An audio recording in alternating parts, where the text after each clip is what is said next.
our reactive images is dead, and I can't get any of my plugins to work. But if people don't know, you know, who you guys are at this point, I've given up. Um, and by that I mean like people in our Discord and people who Mm-hmm. recognize voices. All right. I think we're just about good to go. I'm still kind of putting things together, but as we left off, Jimbo, you and the Raven Queen just had a private discussion. Um, you've been transported back again, and the Raven Queen sort of um, almost a sigh. It seems we have more to speak about. Um, your friends have certainly gotten into quite the predicament there, Bran. Um, why don't we all together work together for a while and discuss a few recent events and your thoughts on the current situations? Uh, and she will kind of pan over and gesture towards like this sort of library nook, and you guys are able to kind of sit around now, read, figure out kind of what the situation is, talk with the Raven if you wish to. Um, her temperament has changed after her conversation with Jimbo, almost like frustration. Do we know they spoke? Yeah, they were gone for a while, and then he mentioned just then, or she mentioned just then in conversation that they had just spoken. Yeah, Okay. we'll pop back in. Well, while they're Well, speaking, I would assume I was reading something related to the cases in Eastgard. Sure. Yeah. What were you guys up to, and whatever. What would you like to ask? She's gonna help you guys out. After that conversation. Okay. So who are you reading up on specifically? I think Deus would have read up on the previous king. On Okay, sure. Uh, these books do not read per se. The words you find yourself getting kind of pulled into them until eventually they become more of a moving picture that kind of overtakes your own vision. You're quite almost literally sucked into the book, at least your mental space is, as you experience life from the viewpoint of this king. Um, you see above you a great burning, almost second sun in the sky.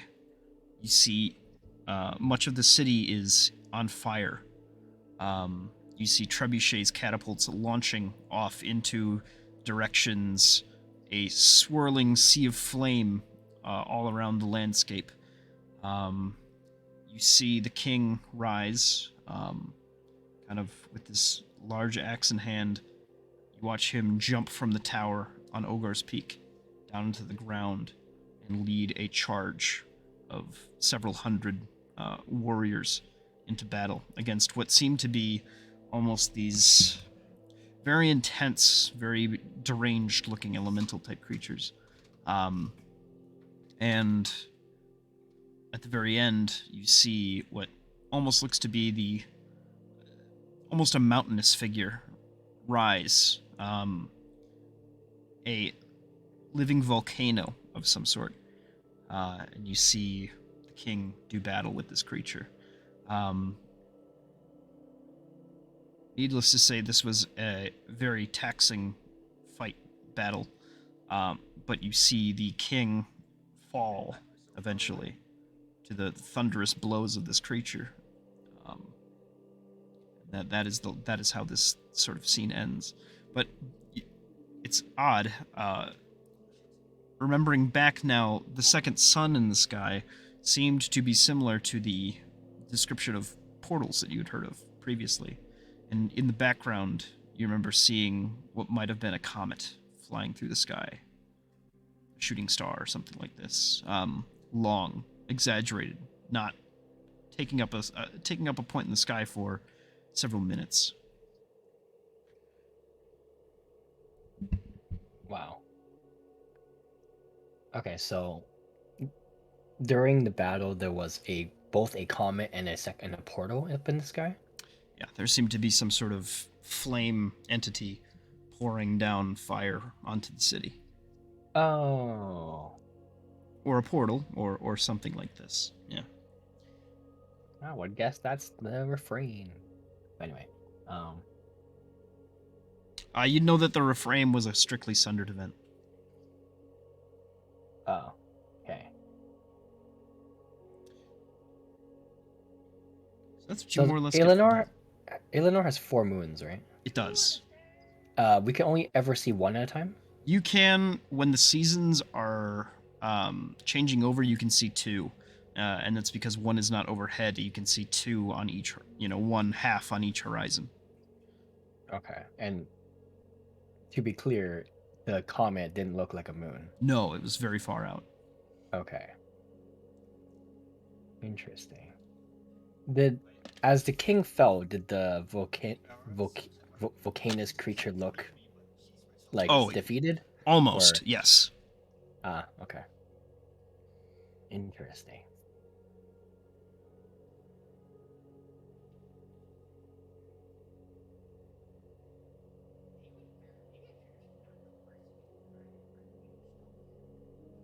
So that's all I know about that. Through, you know what? I'll also include this because he definitely did see this. During the battle, during the fight, there were two figures that were primarily engaging with this giant mountain. One was the king. Yes, several armies were launching at, different weapons at various points of efficacy. But there was another figure, almost entirely in black. This like dense metal, almost horned plate. That was doing almost equally as well as the king was against this entity.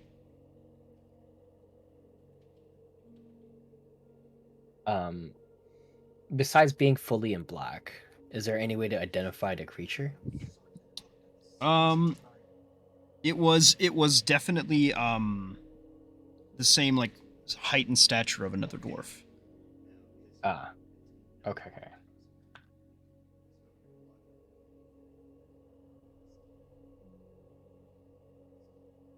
Another dwarf.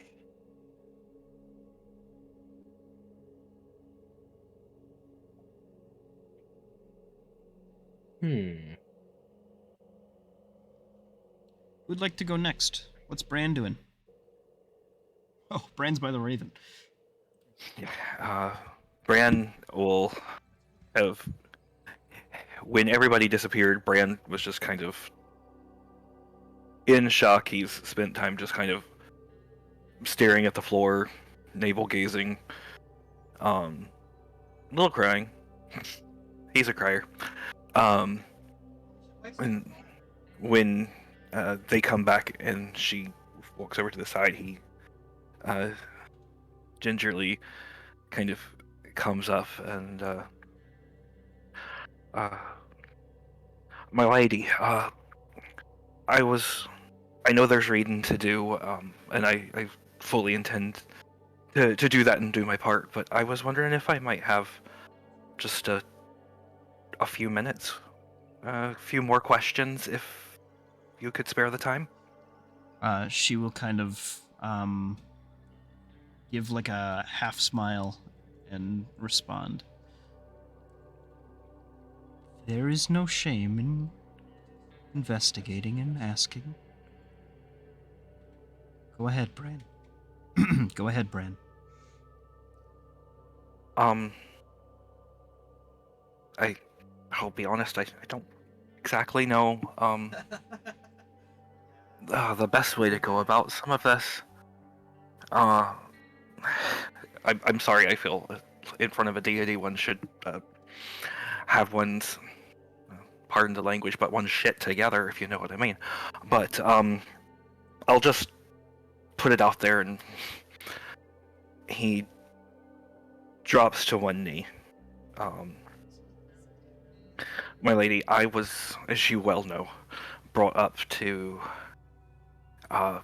be in your service and to be a member of your clergy. It was expected of me to be the spiritual guide to Aberdavi,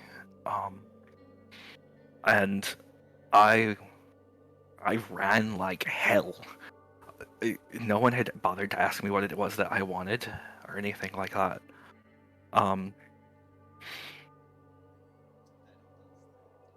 I honestly, I didn't know you. I knew what I'd been told. I knew what I thought. But seeing you is one thing, and then seeing how you are here is another. You've been kind. You've been real. I mean, all inspiring, of course. But I guess all of this to say, I was brought up to you, but now if you'll have me, choose you. I'm sorry if that doesn't make any sense. I'm sure that's absolute foolish and all of that, but No. To bind one's service to a deity, to truly understand and meet with them is a difficult task. To leap into something as unknown as, I suppose, service to someone, such as myself, is an unsure thing. I am often unsure about what my own current situation will bring each day. But a few years ago, I myself had no form to present anyone with. I was but thoughts scattered across a wind. It is always nice to hear that one's presence can bring another to understanding, I suppose, the goals and intentions that I have. They are not as mysterious or convoluted as one might think. You take time, have your own intentions, goals. This is only natural. The living world is a thriving, bustling place. There is so much to do, so much to accomplish. I appreciate your,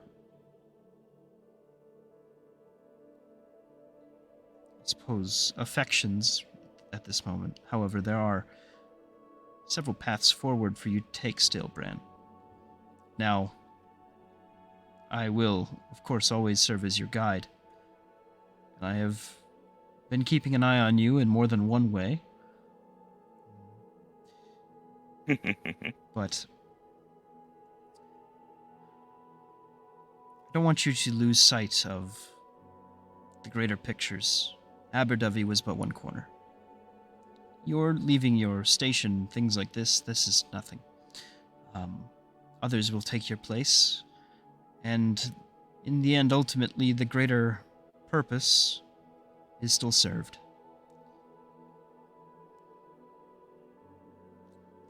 Fretting over small lapses in time is...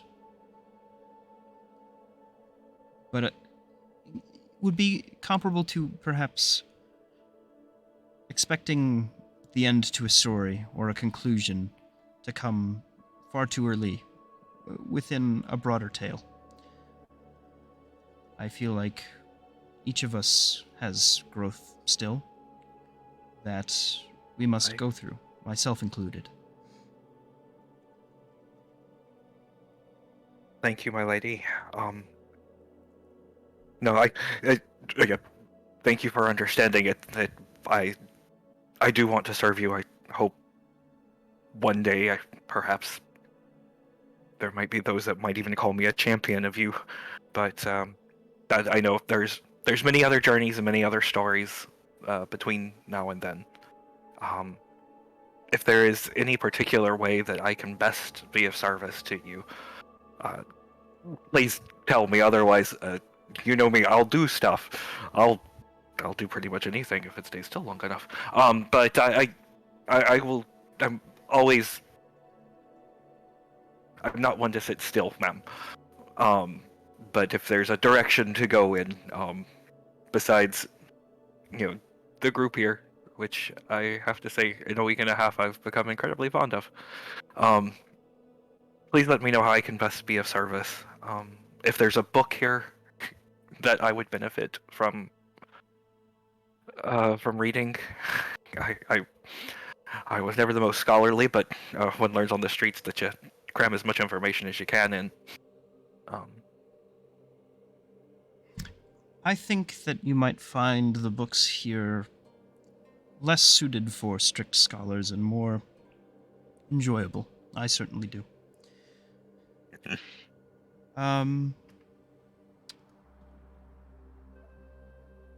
As of now,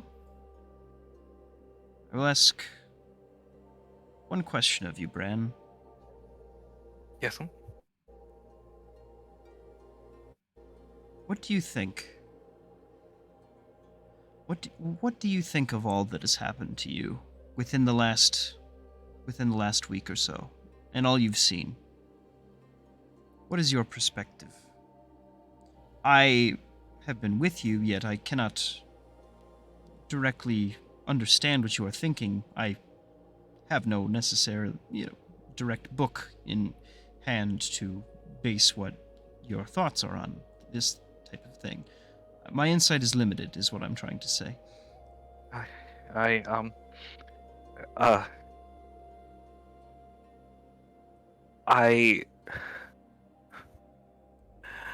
I'll be quite honest. I don't know quite what to make of all of it. To go from being a con man, a grifter, a person of pleasure, to someone who's responsible for at least a portion of the fate of the world is, well, it's not your typical career shift, if you know what I mean. There's been a lot to take and a lot to process. I feel like perhaps the others understand the big picture better than I do.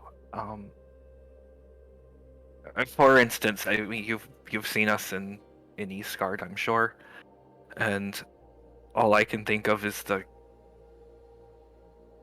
connections that I have made there. I mean, a week's not really enough for friends, but with the Ori, Tasha's dad, and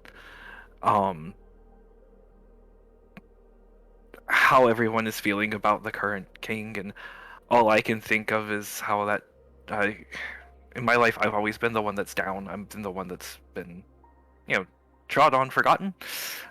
Someone's always trying to have power over, and I enjoy fucking them up a bit. And so I am interested in that, but Jimbo, Deus, more focused on the cosmic aspects, and I don't know, maybe that's part of my job is to keep it tied to what's actually happening, and their job's to help me focus. I'm lost. I've got them, but I'll be honest, there's one thing that bothers me. And what is that? And he looks over his shoulder and points to wherever Jimbo is. I have never met someone who I would say is honestly and truly selfless. And in a week, he's one of the only people in my life who's never asked for anything in return besides him, for his kindness and for his service and for his, friendship. And I don't know everything that's going on because, again, it's only been a week. It's not exactly bosom buddies, let's sit around and bare our souls to each other kind of thing. but it's I don't know what's going on, but it's obvious. The man had 3 eyes at one point in time. He's carrying the weight of the world on his shoulders, and if I can do anything to help with that, then I'll do it. You will, in your many days to come, need to be very cautious of him. Ensure that this friendship stays as your time together continues from this life to the next. I will say that he has changed my perspective on things again. And as far as what you can do to help me, Bran, could I Just name it. trust you that when the time is right, you too can be selfless?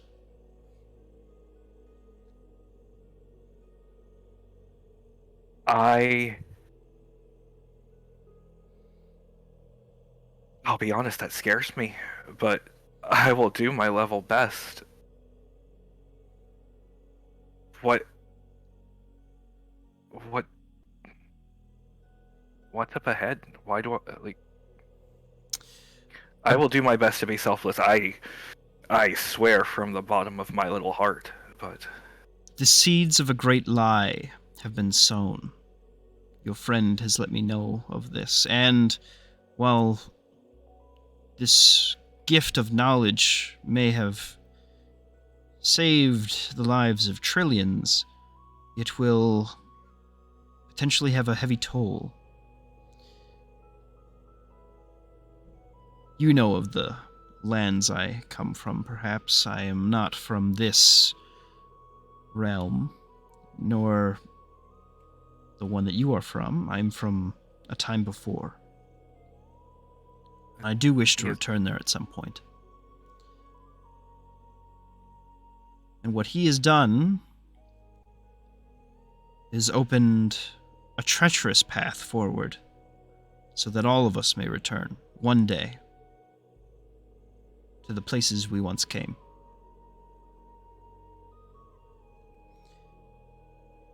The price of which I am still pondering. But I fear the price that must be paid. seems awful lonely. You should see it is a lonely existence, though he has you and the others of your kind now. I fear for the one who is left loneliest the longest.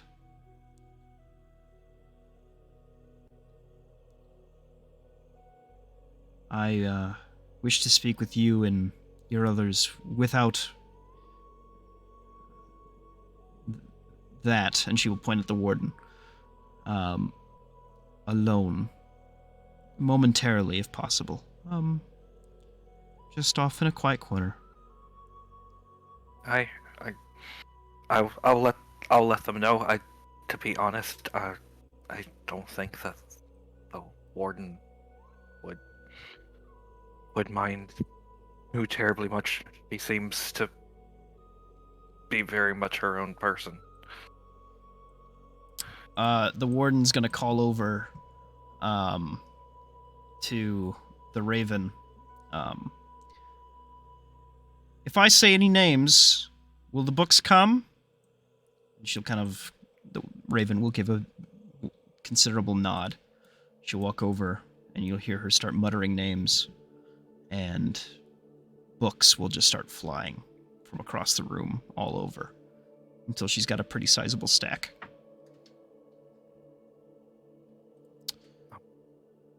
Go ahead. I'm sorry, Mom. No, Bran, you can talk. I know I need to go and do a bit of reading. I plan on tackling Tasha's first. But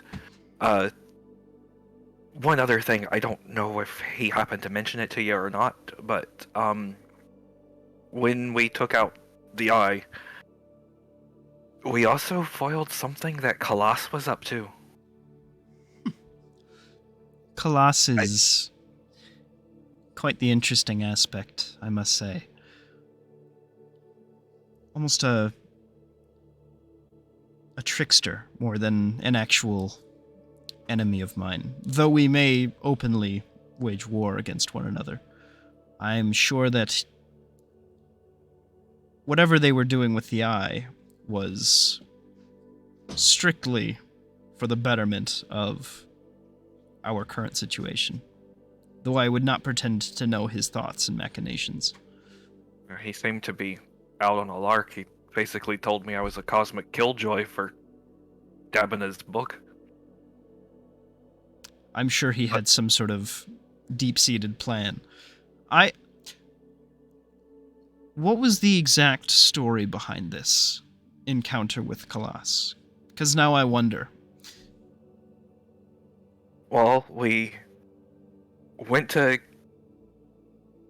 hunt down who had been killing all of the children. Stumbled through, hit the right button, door opens up, the eye was invisible, we fight him, he goes down. I gave him the kiss of death, I thought it was kind of a classy move. Horrible kisser, though. But there was an undead caster of some sort, and we end up in a chapel to Raldir that was full of skeletons, and got rid of them. Jimbo touched the prayer book that there was something wrong with, and it was almost like he went mad with all the knowledge crab in his brain, that sort of thing. I stabbed the book to see if we could sever the connection, and it turned into, kind of a whoop. And out popped Kalas, told us that we weren't any fun, and he took off. There will be a convening of the court in but a few days. I shall question him then, I suppose, though I have much questioning to do of several members of the court at this point. You must have the most full diary ever. But thank you, ma'am. This has been a great honor and a pleasure at the same time. One doesn't think that would be something you say to a deity, but I guess if you'll excuse me, but I'll let them know. Thank you, and sometime I feel like it would be lovely to have tea with sometime, but I'm out of my station, I know, and he scurries away. No, Uh, tea sounds fine. We still have much to speak on. I wish to reach out, I suppose, to those that remain within the fate given of the Prime Materium. Oh. As your I know the ones that are here. de facto mother, I suppose, I have much interest in your well-being, but I'm also interested in your overall roles, and I'm beginning to question it. The warden is reading a book, and their eyes are crying. Like a almost violet haze is kind of beginning to pulse out a little bit. Crackles of yellow. You there, Deus? Yes. Jimbo? Might we have a moment? Of course. Ren as well. Tea actually sounds lovely. He would be nice. Rocky's been just kind of looking into the pit of fire. And I imagine he's looking for Krakus, because they've started to form a buddy bond. Ah, Krakus is not here right now. Yeah. Please leave a message after the beep. Yeah. Like, get down from there, get down from there. And he kind of just like kind of lays down over here sadly. Yep. After about 2 seconds of laying down, giant pulsation of energy as more of these little wisps are flying in there, and they're sent off to who knows where. Hmm. Different souls. So yes, the raven will kind of summon forth this almost kind of dark bluish greenish, very lovely herbal tea, and kind of sit down with you all. Is there a place for us to sit down and drink? There's kind of just library benches in the floor. Here, obviously, she's taking you to a different location other than here. She will kind of whisk you to the and not whisk you, but take you to almost a balcony overlooking the city. So you know what? While I might not have a map of that here, I do have the map of the city. Okay. Oh. So yeah, you're kind of located on one of these outside balconies here. Within the center, wow. center of the city. Cool. All right. She sits down upon this sort of larger chair, and the rest of you are kind of gathered into this sitting area. There are a variety of little candles and things like this, kind of keeping this area illuminated.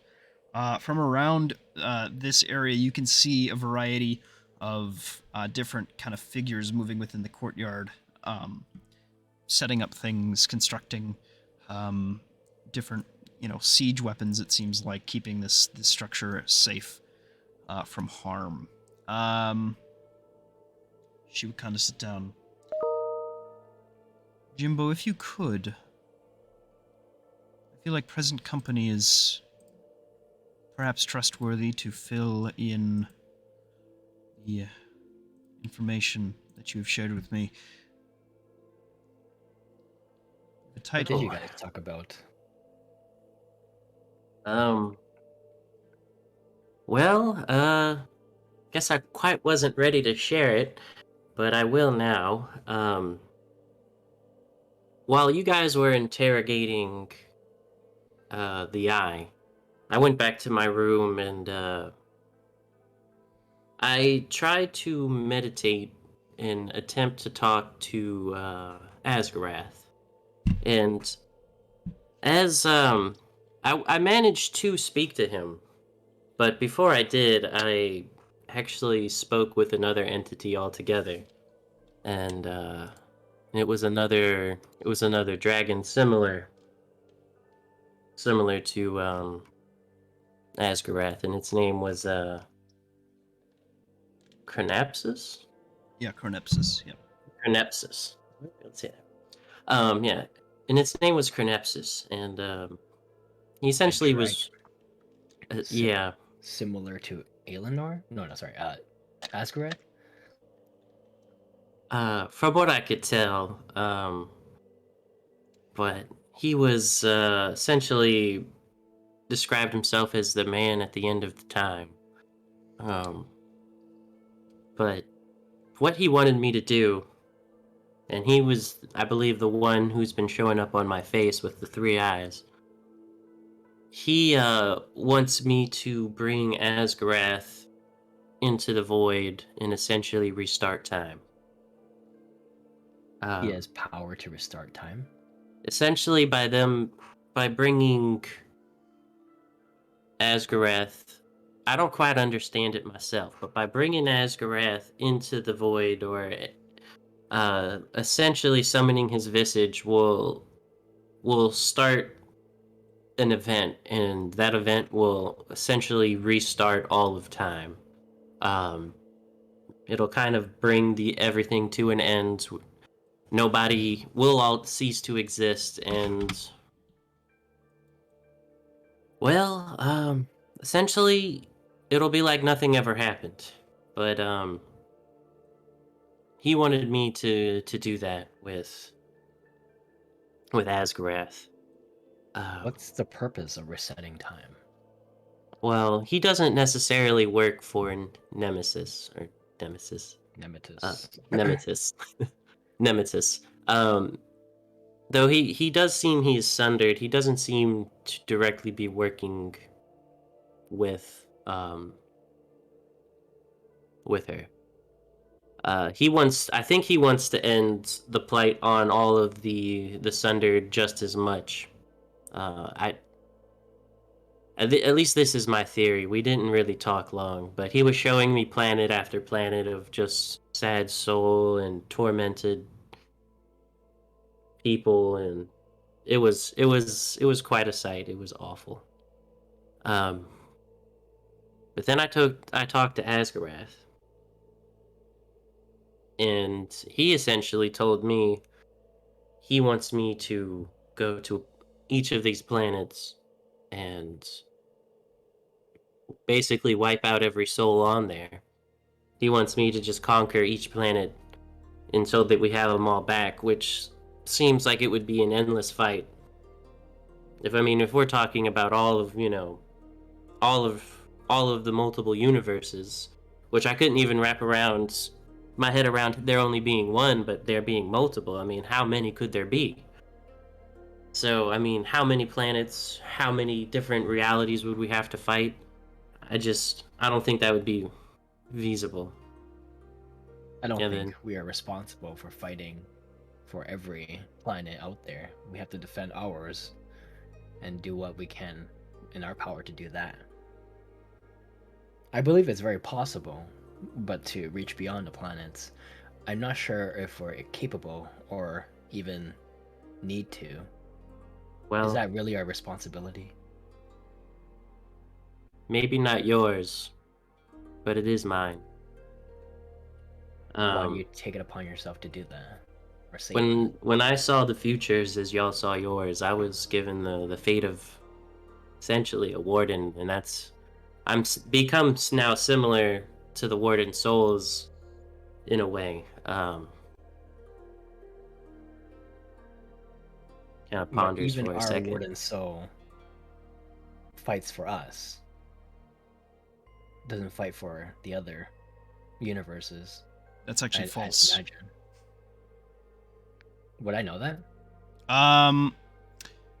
It's probably been told that Fate Given often do go on expeditions to try to reclaim other worlds.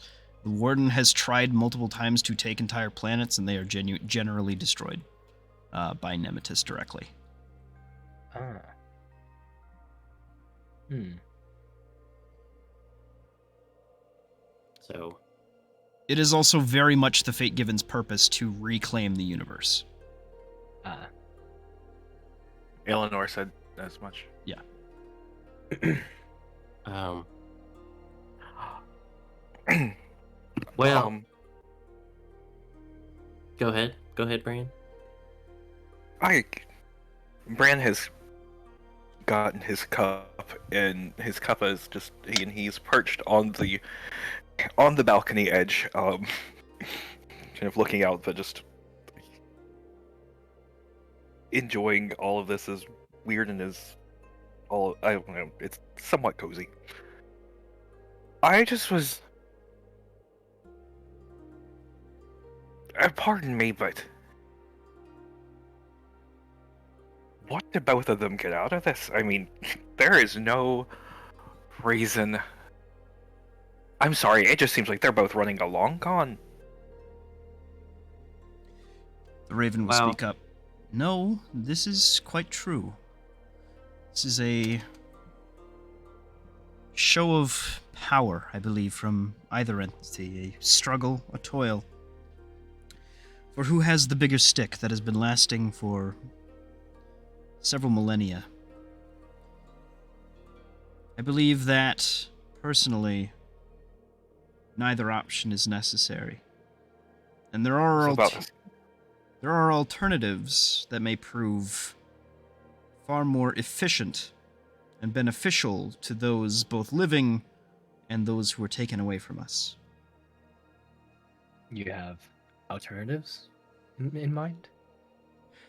There's always a third path. There's always a third path. And What would such a path be? and it surprisingly, it seems harder than the other two. You've obviously never run a con. The third path, the other way, the way that no one expects you to go, is going to be more difficult. You may need some other friends. Well, let's talk about the first path. We take this war, we fight for who knows how long. We reclaim planets, we reclaim universes. And what's the end goal? To destroy Nemesis?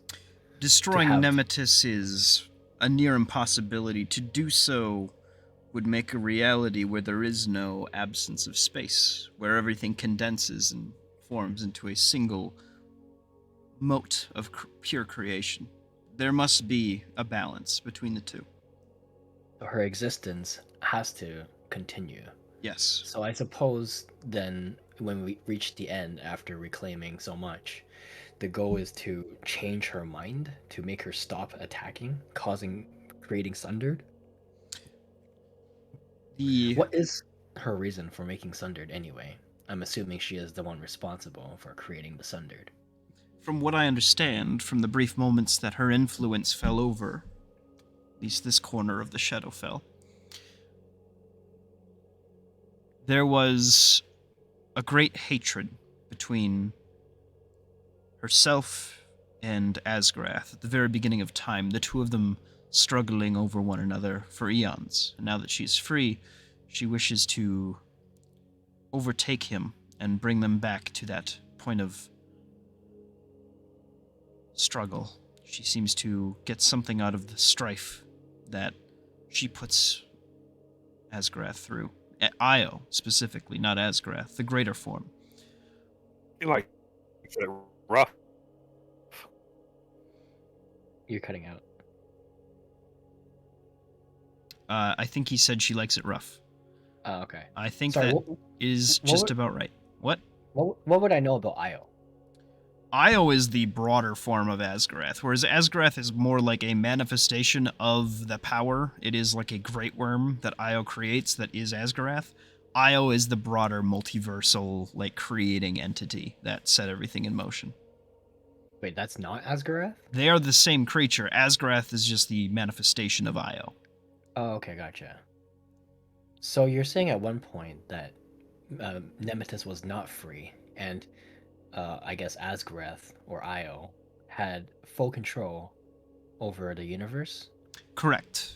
She was all but forgotten, and creation was allowed to persist through what we would consider, I suppose, normal back in the day. What Void, set her free? absence of space existed still, but more or less creation was allowed to persist in its best of forms. She was set free after Io Asgarath was slain, and he tried to regain past power and set her free in doing so. Ultimately, blame does fall on him, though to do so is tricky and not direct. He couldn't have known, as he had forgotten, what entity he had sealed in the first place to protect himself and every other creature that he created. What could have slain Asgarath? There was a great war, an expanse that spanned hundreds, thousands, millions of worlds. Such a far-reaching conflict is sure to breed machinations beyond even the comparable power of that of a deity as potent, as strong as the prime version of Asgarath was. The Asgarath we know today is not nearly as weak as that form was. I'm sorry. Wrong? Who Or weak? who was able to slay Asgarath? There's a mountainous creature known as Ericus, a primordial from the dawn of time after creation had just begun to spin into motion. Is he a creation of Asgarath? Yes. Truly one of the first beings to emerge from the ever-spinning spiral of worlds and planes that started within the Outlands. But we're going to speak about balance. When Asgarath was slain, how did the universe not collapse? When Asgarath was slain, a mote of Io emerged, and this entity wandered for a very long time, seeking to reclaim its power. Creation existed, but there was sort of a haze, a dullness to it all. Once Io was able to reclaim power, the Dream Plague broke out. The already suffering worlds faced almost immediate destruction.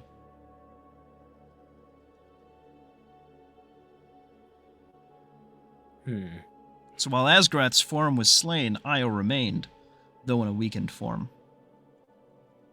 So that kept the balance Correct. of, because what I'm understanding is that if, let's say, we were able to gain power and start fighting back against the Sunder, so we can't kill Nemesis, so we cannot slay Nemesis the way Asgarath was slain, because that would cause the universe's destruction. Nemesis is similar to Io rather than Asgarath. Oh, that makes sense. Whereas Chronepsis is more akin to Asgarath. Now, so what can you tell me about Chronepsis? Where does he come into this picture? Chronepsis is a being of great change, power over the void. He's a bringer of ends and fates. Asgarath has absorbed this power between the two of them. There is a conflict now that is created, more or less. Asgarath was not aware of this. He did not know he was alive still, until recently. Knowing this now, Asgarath very well may lose power over fate. What is fate? Fate is the many strings that time itself has over everything, I suppose. It is spanning everything, touching all, influencing each decision. Every particle has its own fate. It's all the same fate, eventually. As eventually, Io, Asgarath, will meet with this entity, though that does not need to be now. So because he has control over fate, he will never have his own destiny, but everyone else has a determined fate besides Asgarath, who is the controller of fate, who is outside of fate. Asgarath and Chronepsis have their own fate, and their fate is the causatium of the fate of every other entity within all reality, and that is to meet that eventual end. When they meet, all will be rewritten. Now, just because this meeting will occur does not necessarily mean it needs to be nearly as far-reaching, or have the effect that they had hoped, or at least one of them had hoped. Who's hoping for what when they meet? Chronepsis seeks an end, as this is what grants him power. It is what is owed, more or less, to the universe, and it will happen when Asgarath wishes for such an end as well. So their meeting is destined. Yes. There's no avoiding this meeting. This meeting will happen at some point. I cannot determine when. This is not my place. And what of us when they meet? I don't know. No one knows. All that is known is that at some point it will happen. And from there, we will, all of us, go on a great journey into a truly unknown. Now, this meeting can be influenced. The specifics of this fate could be redesigned. It could be manipulated. Story's not done yet, so it can always be edited. As the end draws near, as necessity would drive Asgrath to demand such a meeting, his power would lessen, and he would be more on par with the relatively weaker entity. This equal footing would be what would bring about the end. Asgrath seeks power, though I hate to give him more after the truly problematic times we find ourselves in. Putting him at least at a broader area of exchange as this meeting happens might alter the course of how their meeting would influence the broader universe. Adding the factor of the Sundered into the mix, truly beings devoid of divine influence outside of that of Chronepsis' own, it is unknown what would happen to the thousands of worlds, billions of worlds that have been taken. Perhaps in that meeting, only Aelinor would be destroyed. And obviously, we can't have that. But perhaps this can be twisted around. The third option is always the hardest, yes. Do you see what the first steps are?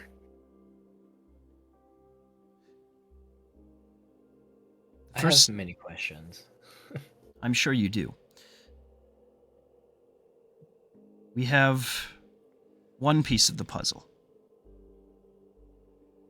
The second is veiled at the end of time. The third, an uncontrollable nightmare. Which one is the hardest to manipulate, to meeting? As all three meet together,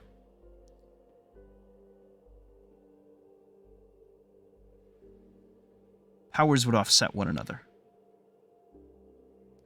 Perhaps a way forward between this meeting would become far more obvious a result. A way to perhaps eliminate, seal, every single problem that we face today. There is no limit of creator gods. There is no reason that creation should fade, and the void is simply something that another entity could claim as their own. To reclaim our broader multiverse, our three greatest terrors must collide with one another.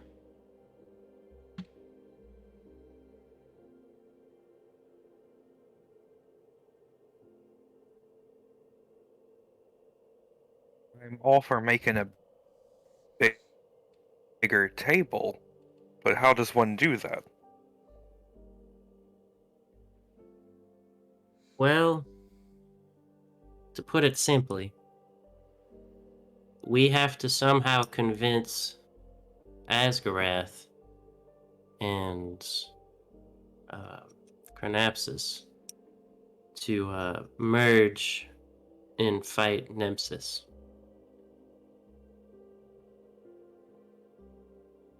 Can I help me understand a few things? Because I have many questions.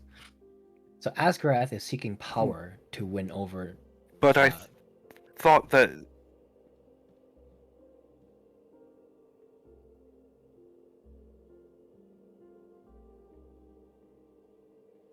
I smile and I say, "You see what I mean?"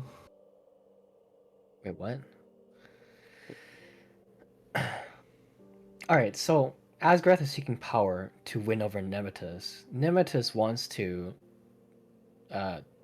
destroy the universe, and Chronepsis is seeking to meet Asgarath to gain power. Asgarath does not want to meet Chronepsis, but will gain power if he does? Should Io or Asgarath meet Chronepsis, and they are on equal footing, equal strength, then this meeting will cause the end of all things. Should Chronepsis simply be pulled into a greater form, the ninefold dragon very well could become 10. And the reason for void would become nullified. This meeting, perhaps with the collision of the sundered power, the great beast that is Nemesis would lose their will, their strength.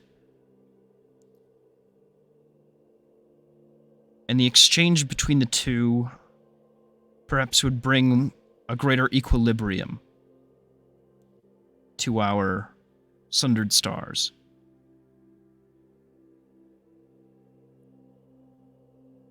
Having Chronepsis meet Asgarath can empower Asgarath to win over Nemesis, and the Sundered will be in control again, or perhaps even returned to their previous state potentially. Yes, but only if Asgarath is at a strength where, in meeting Chronepsis, they are not overpowered. So there's a chance that Chronepsis can overrule Asgarath and win over him. Not overrule, but match in strength. So Asgarath must be stronger than Chronepsis at their time of meeting. Otherwise, what happens? Otherwise, all will end, and the story will be rewritten. New entities will be born, and from them, a greater multiverse will spin once again. Or perhaps nothing. Perhaps we shall sit in silence, and there shall be nothing but dust and silence.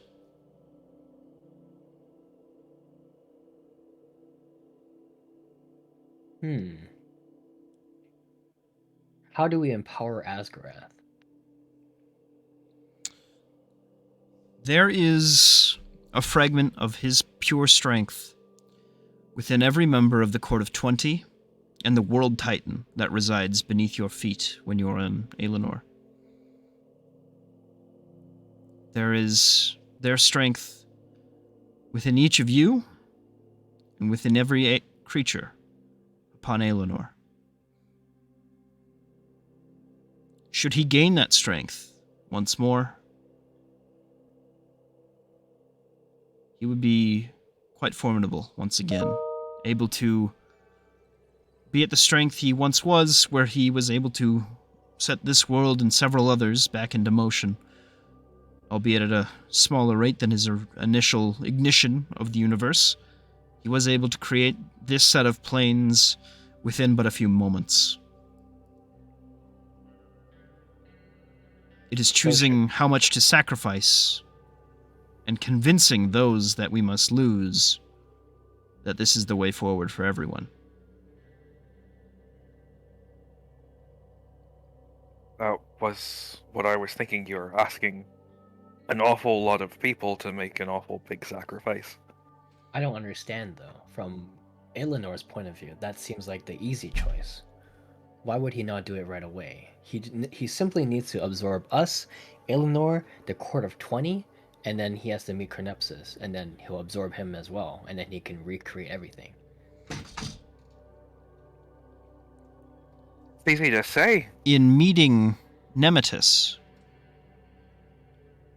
he will be lost.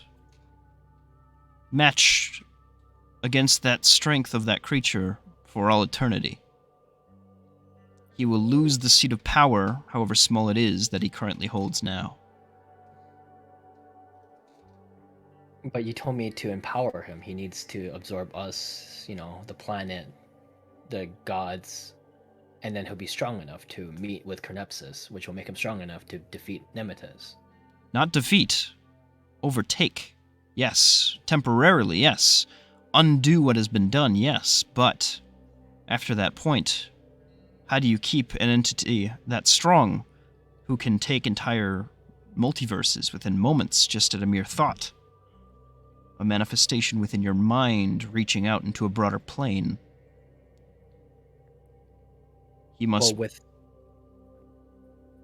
with the power of Chronepsis and all of us, would that not be enough? Do we need to somehow empower Aelinor more before he decides to take on Nemesis one more time?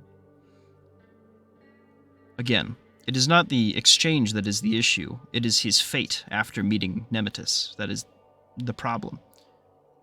He will not go back into a pit of suffering for all eternity against this entity, if that is what he must meet. If he can live now as a king and fight a war where he is ruler for perhaps eternity, why would he not do that rather than sit and suffer while the rest of us can persist within this creation?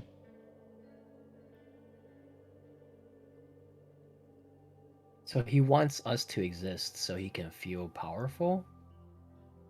This is his role. He set all creation so he had something to rule over. So he had something to break out of against Nemesis initially. We were, at one point, a weapon. A after effect of their conflict. This is sounding more and more messed up. So he didn't create us intentionally. He was trying to create us for a very long time. And it was by chance that we were allowed to exist. Strength persevered at a moment of weakness between the gods. And the broader multiverse was spun into motion. But in creating us, he became weaker himself? By creating us, no. By creating the multiverse, this gave him strength. This gave him worshippers, followers to boost his strength. In creating the powerful entities that reside here now, directly made from his own body, his own mind, his own thoughts, his own power, he has weakened himself.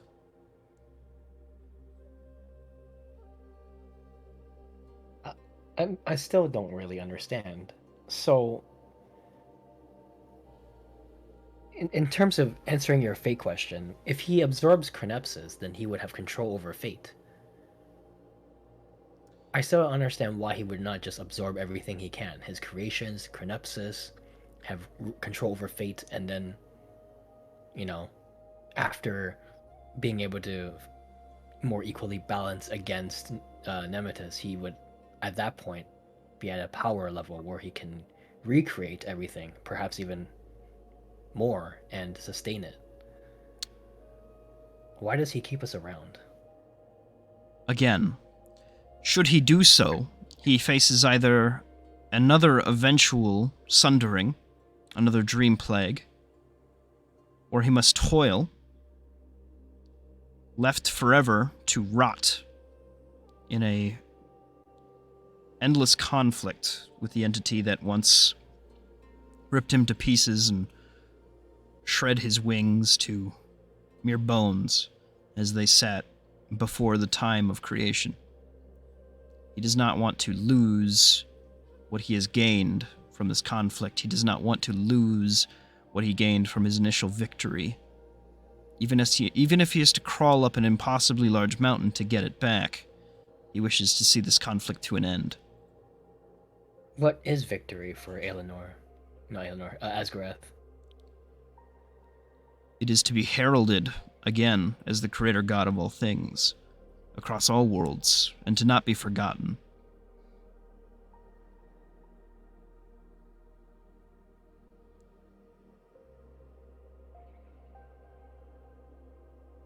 If he were to take the power back from us, what happens to us? I'm unsure. For your lives are under my control. Your current situation was only brought upon by my fortunate safety. I possessed no mind to be sundered. I was but thoughts and remnant emotions, I and the lands you see around you were lifted and grafted onto this place, and you were allowed to be born from this library.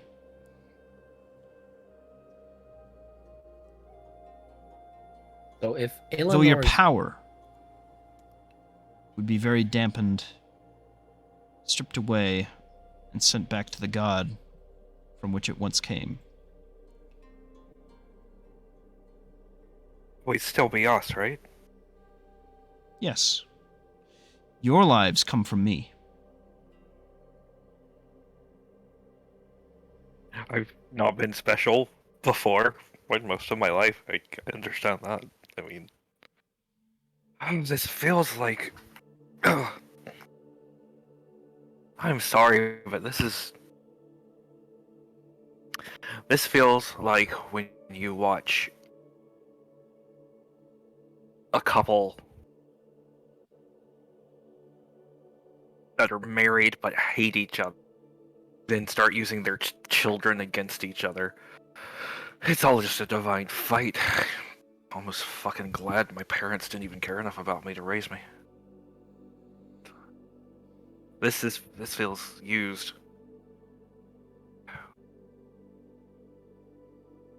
Is there Yeah, a way to this- unsunder something?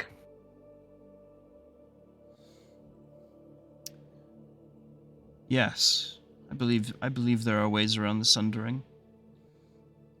Ways of alleviating the stress and effort that it requires to save worlds. Though again, at great cost to either the court or Asgareth directly. I believe, should Asgareth shed his form and return to the aspect of Io, the Dream Plague could more or less be combated with a response. Should Asgareth shed that strength out into the old worlds, the Sundered would face their own ultimatum, their own weakness, a not nearly as drastic death as those who were once Sundered experienced, but a very similar affliction that I believe you would be able to cure them more easily.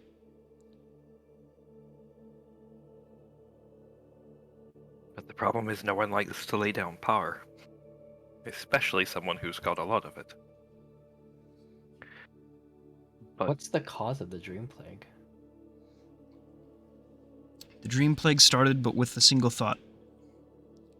This was Io remembering Nemetis. From that memory, the planes of memory were sundered, almost immediately. And as this sundering spread to memories, thoughts, the mind itself, those who dreamed, those who thought, Mhm. were corrupted. Gods, mortals, animals, nearly instantly. But a few remnant souls were allowed to persist, those with either psionic resilience or unnatural, perhaps, capacities of strength.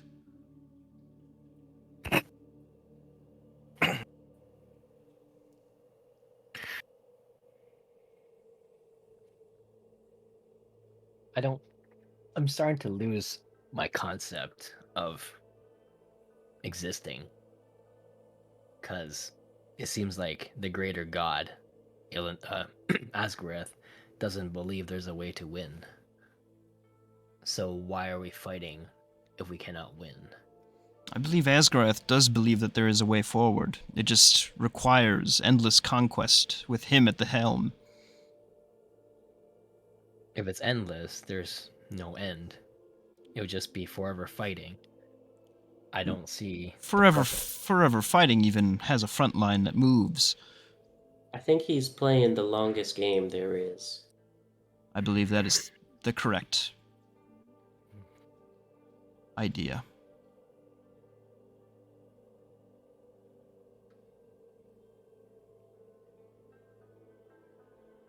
I'm just wondering, how do we win this game?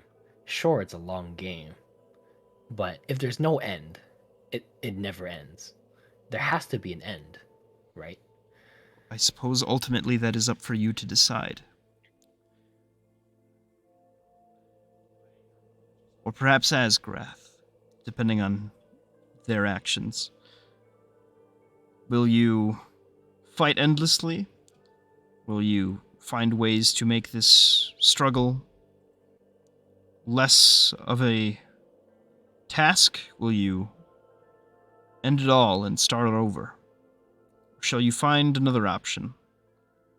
A way to cast gods aside and use the entities that created this problem against one another to make another solution for yourselves. To bring a new age. 2 old worlds and new.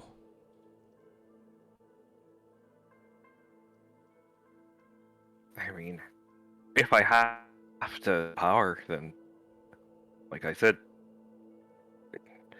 it's for the taking to make things better. But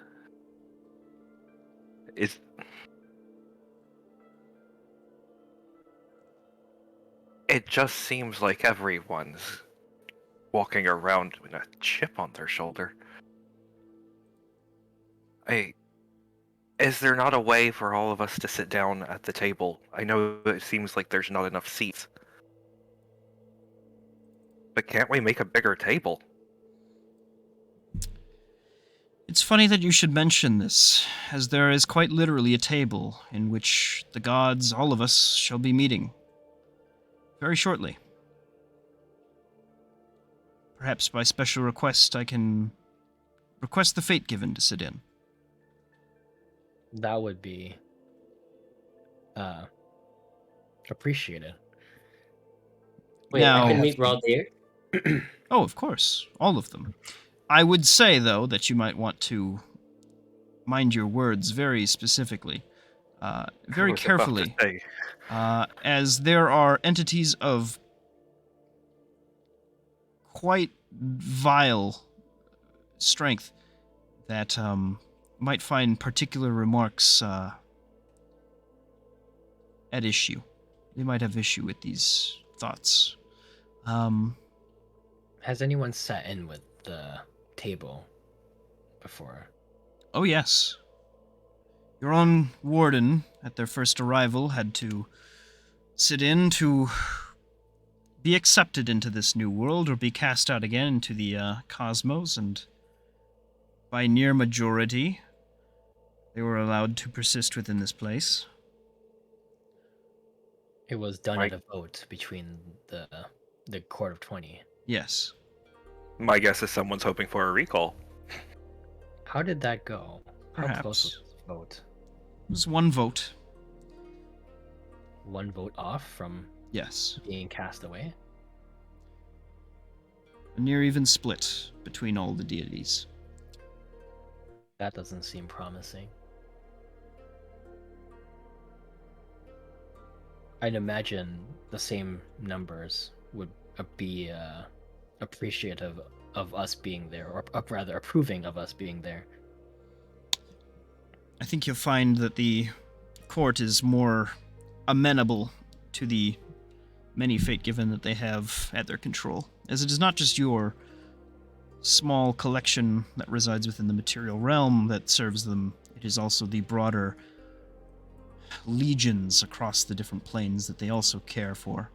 I have my own army, so to speak, 500 strong of Fate Given under my personal command within this place. You have fate given? I have several Fate Given, yes. All born within these walls or in the cities beyond, And they stay within this realm, the Shadowfell? and fight in the Shadowfell beyond, yes. What do you fight against? Sundered as well?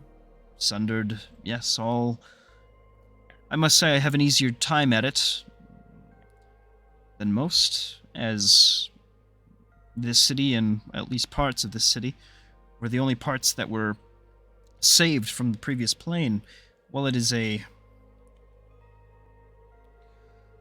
mirror of other realities, there's not much within the prime reality of Aelinor that is of issue, particularly to a legion so strong, and there's not much left of great potency within the Shadowfell on other worlds that is comparable in strength to my own power or those of my employ.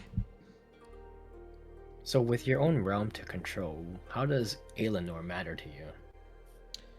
Being in its own realm, different from yours. I had my own, as did everyone else, hand in creating the planet God. The material realm fights for the material realm, the countless worlds that fuel the other planes. Without a functioning material realm, there is no Shadowfell to be had. The fate of Aelinor is mirrored on this world. So would you send your fate given to fight on Aelinor, should it be required? Should it be required, but if that were the case, then I believe the Prime Materium's fate-given project would be more or less lost. I mean, with so many of your own, you can easily supplement it, I presume. I seek reclamation of my own past domain. You understand. From there, perhaps, yes, I could lend aid, though. While you have your own terrors to fight, we have a unique array of horrors within this realm as well. Aren't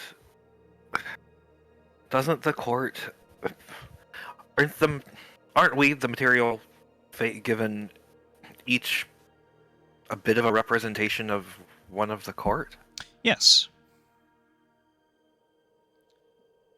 Though you might not necessarily seek priority at this given moment from any particular god, yes, most of you are chosen by a particular entity.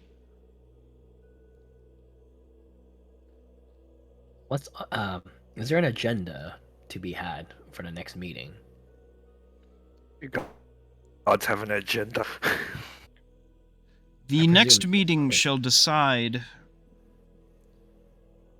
Shall be more of a showing, I suppose. There is a decision to be made as to what your next goals shall be as Greth grows hungry and impatient. He wishes to claim another world soon, or at least begin the work to doing so. Each of us has been asked to provide different types of support in doing so. A grander campaign is going to begin very shortly. This meeting shall decide what this entails and how each entity will be aiding in this event. Wouldn't that just necessarily cause everyone, including Asgarath, to just weaken? On the contrary, if we are able to gain land, a foothold, bring it into this reality, we could gain new brothers and sisters among the gods that do not originate from Asgarath's direct power. New lives, souls to be reborn or perhaps cured of their affliction, and new champions across the different planes to continue the fight. And you say this is a new campaign. I'm assuming there's been former ones of the same nature? Those of the first verse of Aelinor in this reality were decisive victories defending and ensuring the solidarity of these realms. Sundered can no longer directly invade here from the stars or the worlds beyond. They now must find different avenues of entry. You said find new gods and brothers and sisters that are not of Aelinor. No, sorry, not of Asgarath. How is that possible when he is the one who created all? He set things in motion, though he did not have a direct hand in necessarily creating each and every deity. Then, how did Outside they of the come to Court of be? 20. As creation spirals and continues, entities form, worlds grow. It was a natural progression of things. He simply created dragons and things like this to fill the first worlds, and from their descent, all sorts of creatures were born. Does his power not grow with more things being created even on their own? With more worshippers, yes. With more aspects of creation, yes. His power continues to grow.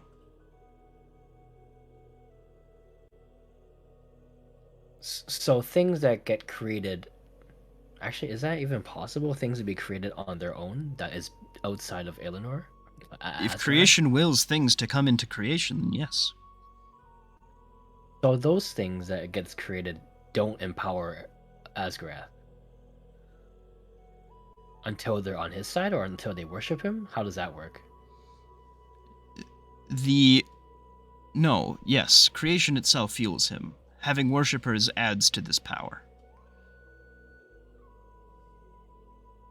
It is not a simple metric, it is more of a additive,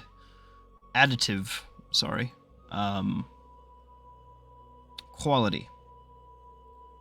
Should a world be born, well, that's wonderful. Should a world that worships Asgarath be brought into direct ownership of the god, this would only make him that much stronger.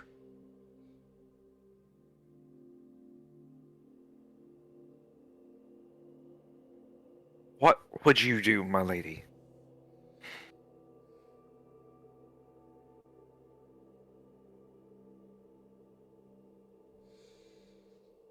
Asgarath Io can always gain more strength.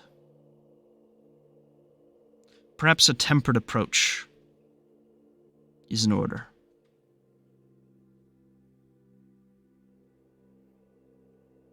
I directly wish I could be as straightforward with him as I could and simply banish him to toil with the entity that he was meant to, though such a fate is not something I would undertake myself.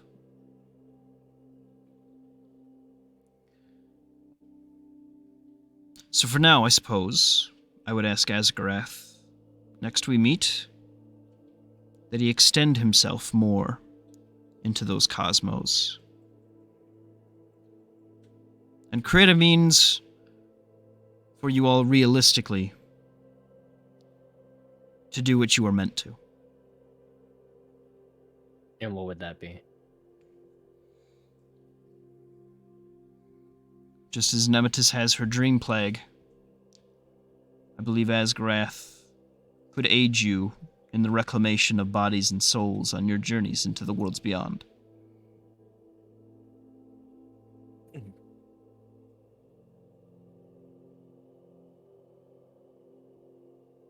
So you wish to help Asgarath? At a cost. Is there something you want in return from him? What is your cost? The cost is him shedding Asgarath. He would return to the form of Io. As powerful as that would be, it would not nearly be as strong as the corporeal body which he presides within currently. He would return to a state of... He wouldn't be the fish, he'd be back as the water. Yes. So what then of the universe if he were to shed his form? He'd be the universe. He would not- greatly weaken the Sundered, at least. His And Nemesis. essence would be scattered across everything. Nemesis would perhaps be considerably weakened herself, as no longer is her grasp met on such unequal ground. Now they are more toiling over each and every individual. Oh, that might be an easy sell if she likes it rough. It would be an eternal little niggling battle one by one. So Nemesis would be weakened but still exist, and would As that would not allow her to like fight back with no Asgrath against her? Well, she'd still be fighting him. I see what you're saying. She'd still be fighting, yes. Io would continue to exist. The Court of 20 would be just as powerful. The Fate Given would have new boons to allow themselves... Not boons, particularly. Sorry, I have to be very specific here. They would have a leg up, let's say, against the forces of the Sundered. And every foothold that they would gain would give them just as many allies to fight and reclaim more and more. Imagine if every living soul was a Fate Given. At least to a degree. So instead of Asgrath fighting against Nemesis, it would be all of us and the gods and everyone, hopefully as a Fate Given, would be fighting a weakened Nemesis, as opposed to Asgrath fighting a stronger Nemesis. A weakened expanse, yes. Rather than subjugating a particular entity to a turmoil and end, bringing them back to a state where, given time, perhaps they could even reform Asgrath once again, despite their shedding. Would that be desirable for anyone? Well, I must ask you Some of this. this is... That's almost a different chapter in the story.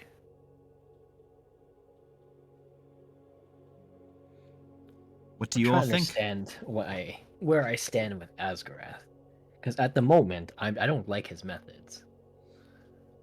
It seems like his method is too slow, too long, and kind of selfish. Is how I see it.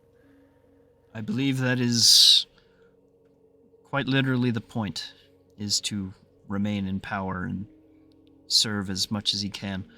Though, expediting this process and allowing him to still continue, should I confront him, his ability to remain as Io and still be worshipped as such a god who would be so self-righteous to sacrifice his power to help in this great struggle, I believe that this would be a less drastic course. And allow you, again, as I said,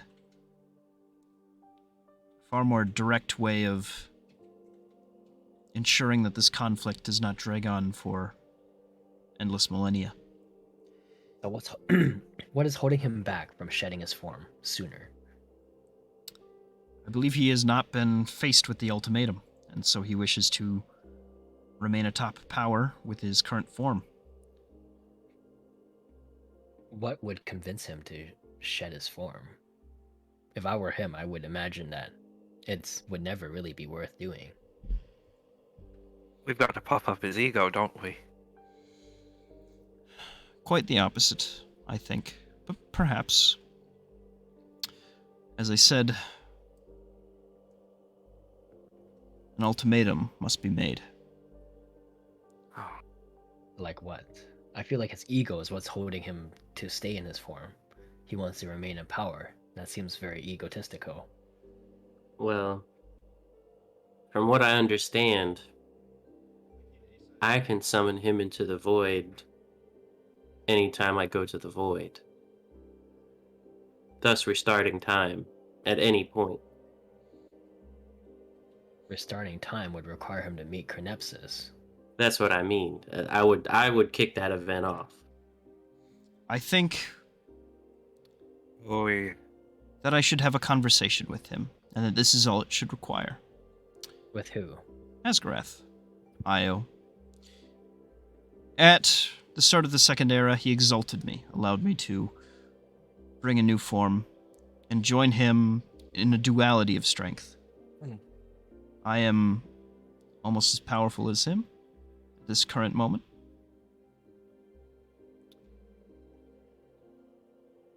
Which is why I can get away with saying all these things.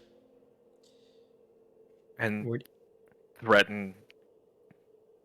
No offense, Jumbo, but essentially, we're holding a gun to the head of a god in that aspect. More or less, as long as he doesn't know and doesn't boot me out of reality. Yeah. I essentially, if we can say it in a way that he doesn't realize that it's me and I could do it, essentially we could force his hand. But I would rather not.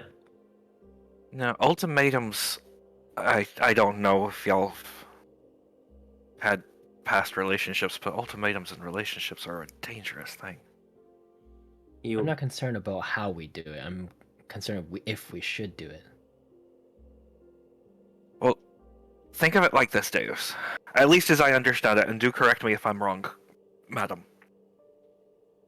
Currently, the battle between Asgarath and Nemesis is roughly the same as a sperm whale and a giant squid. Both equally dangerous, both equally powerful, constantly in turmoil,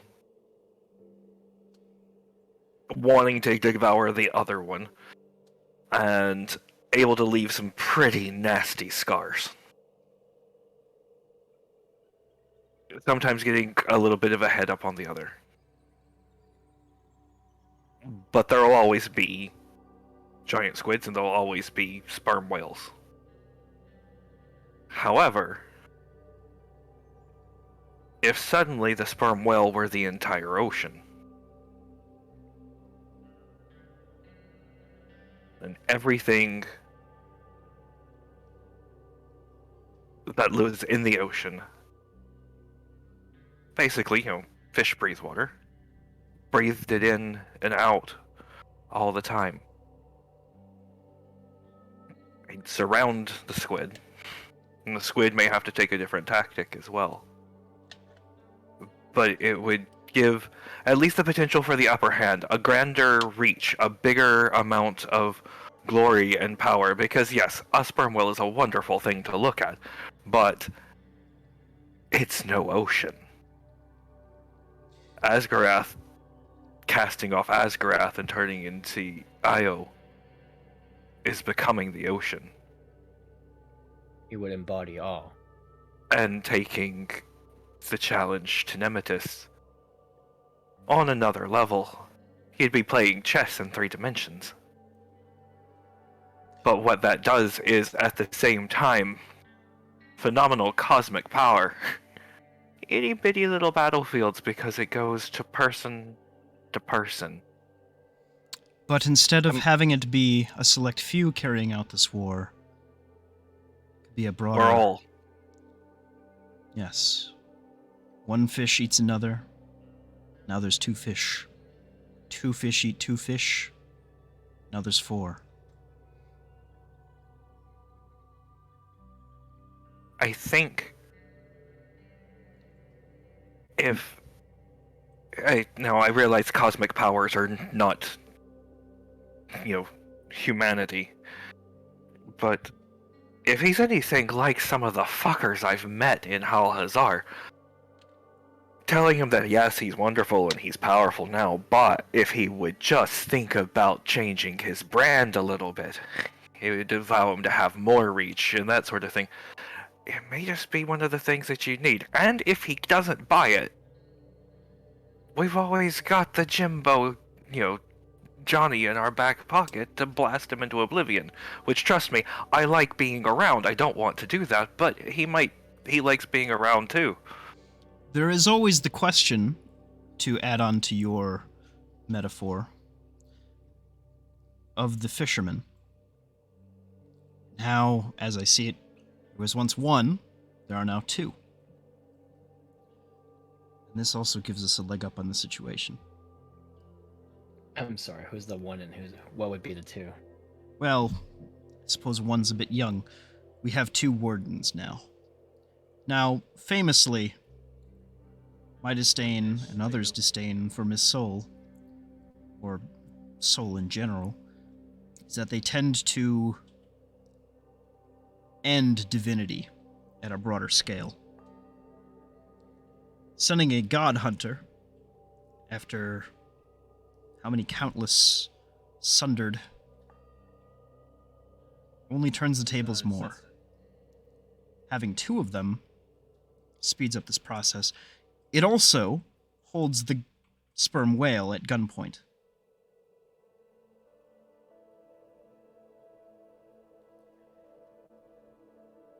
This is what you were talking about before, weren't you?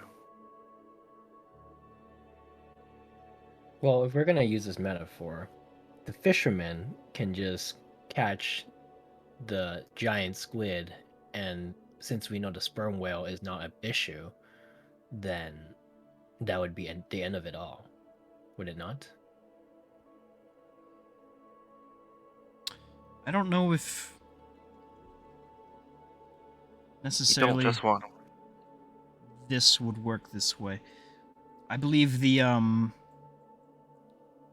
both wardens don't necessarily have the strength to defeat, directly at least, Nemesis herself. I think there might be a correction to the theory. Wouldn't, if there were no more sperm whales, wouldn't that also get rid of giant squids in the sense of what we're talking about? Well, that is Because the other thought is, should they meet all 3 entities, then potentially none of them exist, and this conflict is over, and the rest of the ocean remains.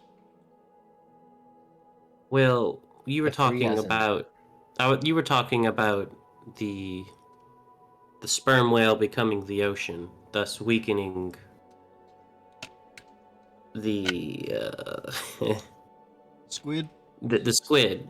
Now the squid still wants to fight the sperm whale, so wouldn't it also give its form up in a sense, right? It's like weakened on a level now that it's been brought to the each individual fight as of like opposed to an entire realm. Is that what I'm understanding?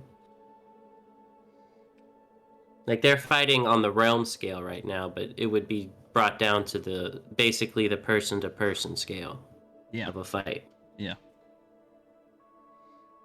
So if the sperm whale were to become the ocean and weaken the squid, would the fisherman then be able to catch the squid? Perhaps much more effectively, yes. And at the same time, the fishermen could very well set their sights on just about anything, as they are more or less capable of ignoring their demands. Is that where you stand? I have a great disdain for one of the wardens. I'm growing fond of another. I wish not to use them in such a way. I don't know why you don't like me so much. How do you know you won't like this warden? And actually, on another question on this, why do you hate the current warden?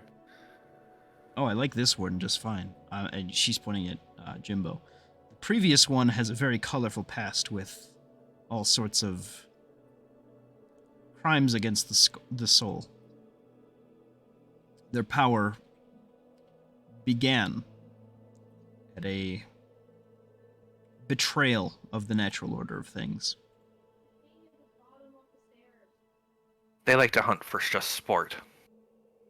Worse I than think- that, they denied death itself and gained another's power that was meant for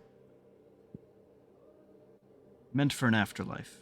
They denied that past or that future for them so that I could... Jesus Christ. The warden killed a god and then took their soul, and that's how they gained power. That's the story. Holy fuck. I do remember him telling us that he had killed magic on his planet entirely. Which god did he kill? All of them. I think that's what he told me, right? He killed all the gods on his world. Yes. So that's where the Divinity Slayer title comes from. Yes, truly. And he, instead of letting them go to an afterlife, he basically absorbed them all up. Ah. And thus the power. Yes. So what's stopping her from absorbing you? The gods on her world were minor, smaller. And I pose much more of a threat directly to just their current existence, but rather the order in which they might return. I hold things in the balance and keep those that were dear to them in previous lives safe. But to Book the she was concept asking of... for. Wait, what book? She was calling out names and crying. All of that. Well, I see. The warden told me that we've been removed from the normal life cycle. That it's just essentially we die and we come back lickety split. Essentially, we don't go through the normal soul grind Correct. process. Yes. And who is in charge of that? Is that Asgarath? Is that you? I control the cycle, yes. At least So if I you were... allow things to continue to go to where they're supposed to be, or permit the souls of this current world to be born from certain memories. I handpick whose stories get retold into new lives. So if you were to die, then the fate given would no longer keep becoming, or will There, no longer... should I perish, reborn. there would be no new fate given, outside of those directly created, perhaps by the Warden's influence, should they choose to do so. The Warden can create fate given? It is a much more direct sort. The only way that they can create their own is through direct procreation. They could have a child that harbors that power. Wait, you're telling me my children are gonna have the same power as you? Potentially, yes. What of the children that were slain because they were fate given? No, what were they considered? Those that were potential future fate given? Yeah, those were still fate given. They were second gen, so they were born with their powers. Are we first gen? We still got reading to do. You guys are first gen. Yeah. Okay, so those ones that were killed early, do you put them through the cycle again because they are second gen fate? Well, they're fate given in general. Yeah. So you so they put them still through go the through the cycle. cycle. Wardens do not go through the cycle. They skip it. But the fate given, just regular, they get to go to an afterlife, but they might get called back to get, sent out to do things again. So what's the threat of having the second gen fate given being murdered, as they were in Eastgard? They wouldn't be allowed. Only a few only a few certain fate given can be born each year. So allowing them to be killed before they can manifest their powers greater or serve their role would mean that there would be none to fight the future conflicts. I see.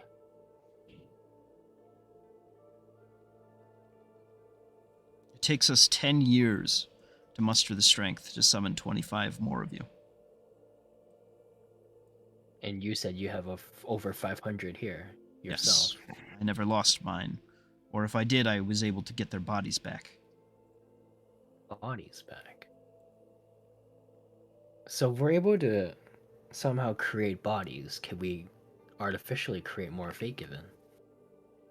To do so, we could, yes, though it would, again, sap the strength of gods to do so. And what would the drawback of that be? How would a god recover their strength? As it stands, to have a god reclaim their strength, they would need more followers, and it would be more of just a waiting game. I see. It's a cost-benefit analysis. So, the concept of divinity killers, having one before you and another one not too far away, does that not concern you, being one yourself? Not as things currently stand, for I believe I am a necessity to them.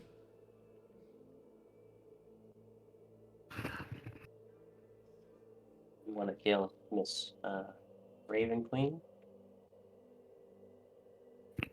I have Not no, yet, and I squint.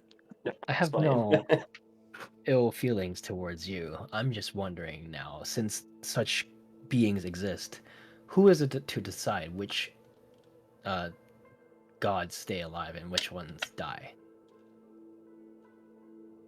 Currently, there are no intentions to make gods die. I mean, we wish to reclaim as many as we can.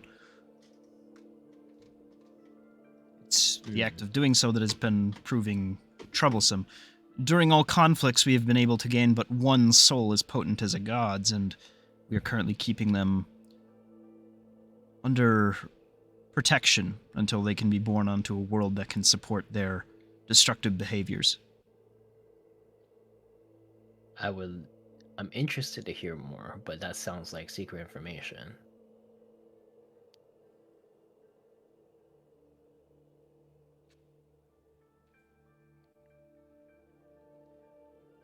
So, Well, I don't think the Raven Queen has anything to worry about from me or the Warden, or from Soul. It would be weird for.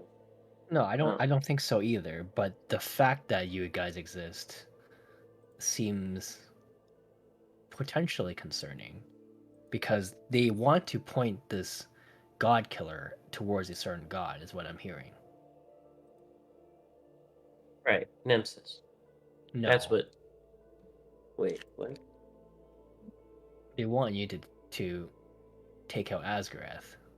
If it comes to it, that was just the, another Oh, part of that's the... what I was saying. That's no, Yeah. that wasn't.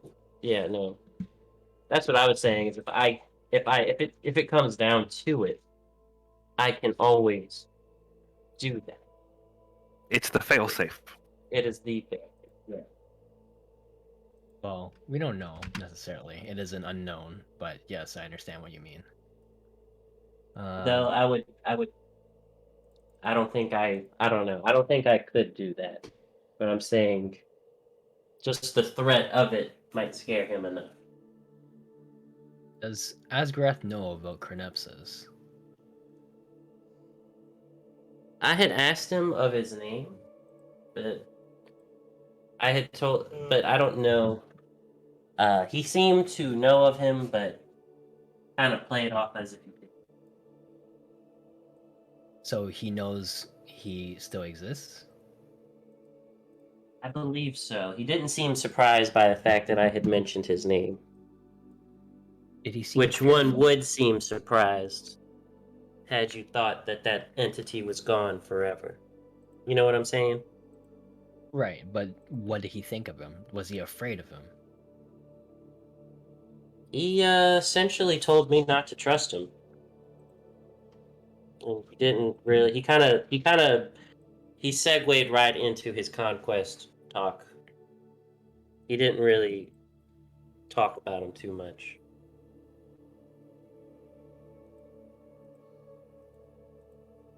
I think I actually more or less grilled Asgarath I in the wonder where conversation.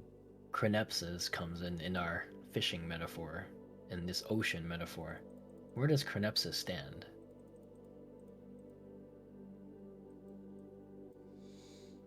Oh, I don't know where he stands at all. I can't imagine something remaking an ocean. Or, the eventual desert the ocean turns into. Metaphors only go so far. I believe we have run its course, yes. Mhm. It was a good one, I will say. But he is a mysterious entity for sure. Our conversation, though it was brief, felt like it lasted a long time. As he shot me around and showed me different planets. So will he be brought up in the next court meeting? By me, perhaps. Depends on what we decide here, what I should question him on. Should I do it privately or should I do it publicly? Well, So what is there he to decide? seems to be the egomaniac that he is. Uh, I don't think, just pulling that out of your back pocket in front of everybody would be the best move. I believe this is something that it would be better handled privately. And then if it comes to, then bring it to everybody. But I don't think it would be the best to just bring it right up to him in front of everybody. I don't understand. Why hide it? Well, if she just happens to whip this out, then it's not just an idea that she has right then. She's called him on the carpet in front of Yeah, that everyone. It's And not it's like he's about the going to be summoned there and the end happens. It's just talking about him. after this meeting, when is the next meeting per se? Is it decided then, or is it just how long in between these meetings normally are there? These meetings happen once, twice a year, perhaps? Well, then it doesn't necessarily have to happen at this meeting. No, but Once this a meeting will year. decide our path forward for most of your efforts going forward.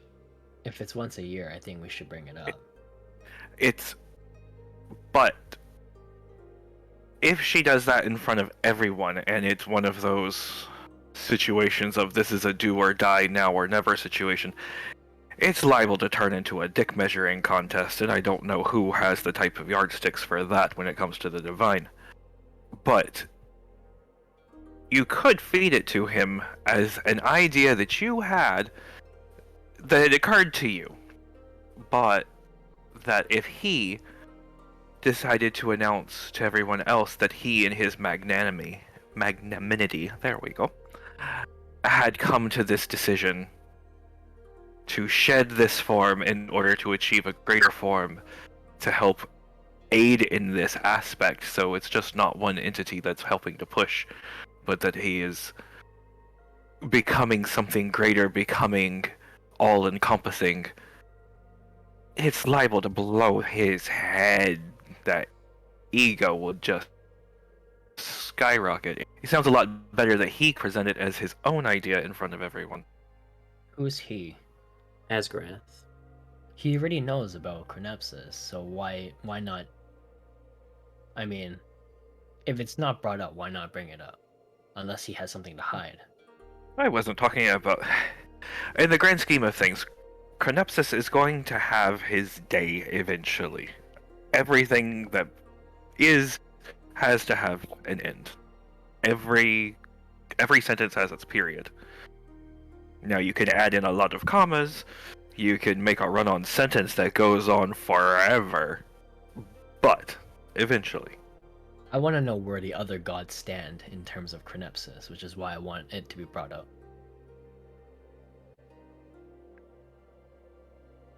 The question, though, is that ultimately, at this point in time, going to make things better? The other thing is that introducing the aspect of another god in the middle of a meeting that others do not know the existence of might be problematic for some who do not know of their meaning or what they intend or what their overall goals are. I could wager that Valkoon could have one of two different ideas on the topic, given whatever personality he's adopted for the day. They're very volatile lot. God, I don't imagine the god of madness having a bit of a panic attack is a really good thing. No. Is there a way that we could, I hate to say that in a lack of better words, but incept him? Have y'all seen the movie Inception? Mm-hmm. I don't know. Could we plant the seed in his mind to make it so he thinks he came up with the idea. Wait, who's mine? Asgarath? Asgarath Mhm. to basically spread himself. Yeah. If the lady here happens to have a bit of a conversation, a bit of a planning of the agenda for the meeting to keep things from going off the rails too terribly much, I also I'm know sure. I happen to be good friends with the entity who deals in dreams. It's Perhaps true. that's another avenue. A very trusted source such as he would very much be interested in getting a sibling, and yes, perhaps if the words came from Aelinor himself and sort of thought within his head, that might be the most direct way to give him the idea. So the concept of having Asgarath shed himself, has that been brought to the table before? No, though it's happened before, to varying degrees. Asgareth has waned and waxed his strength over the years at different vital points. It's not unprecedented per se, but entirely losing the aspect of Asgarath is troublesome. We used his strength quite a lot during the last refrain. He was able to carve quite a hole in the offensive line of the enemy. But having him shed himself would essentially do the same thing, no? Correct. I think this is just simply unprecedented, but revealing the existence of Chronepsis and a lack of action in this regard might cause issues. We don't want. I guess we don't want the gods to lose faith in Asgarath. Is that right? Well, either way, doesn't matter to Um, me as long as something is accomplished.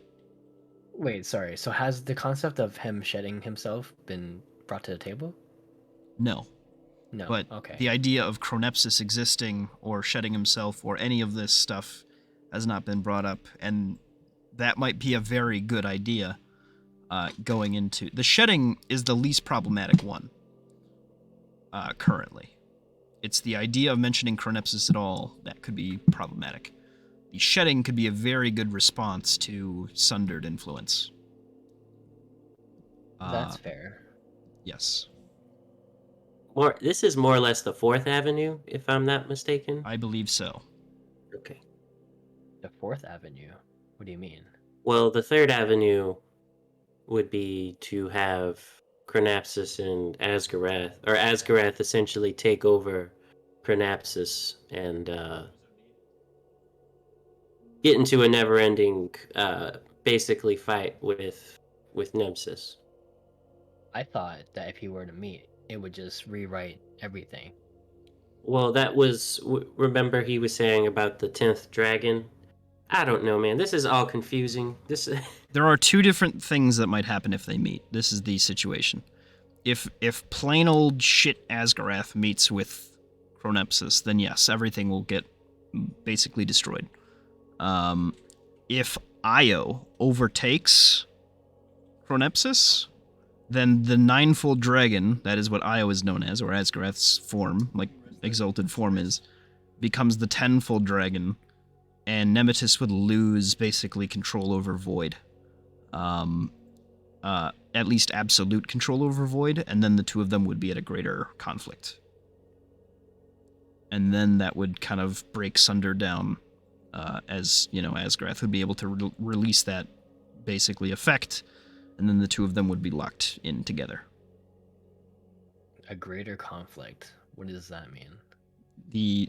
That's them struggling against each other, just fighting in some void in space forever. Wait, So who and who? the best way Io and Nemesis Okay. in the endless best way conflict. I can comprehend it is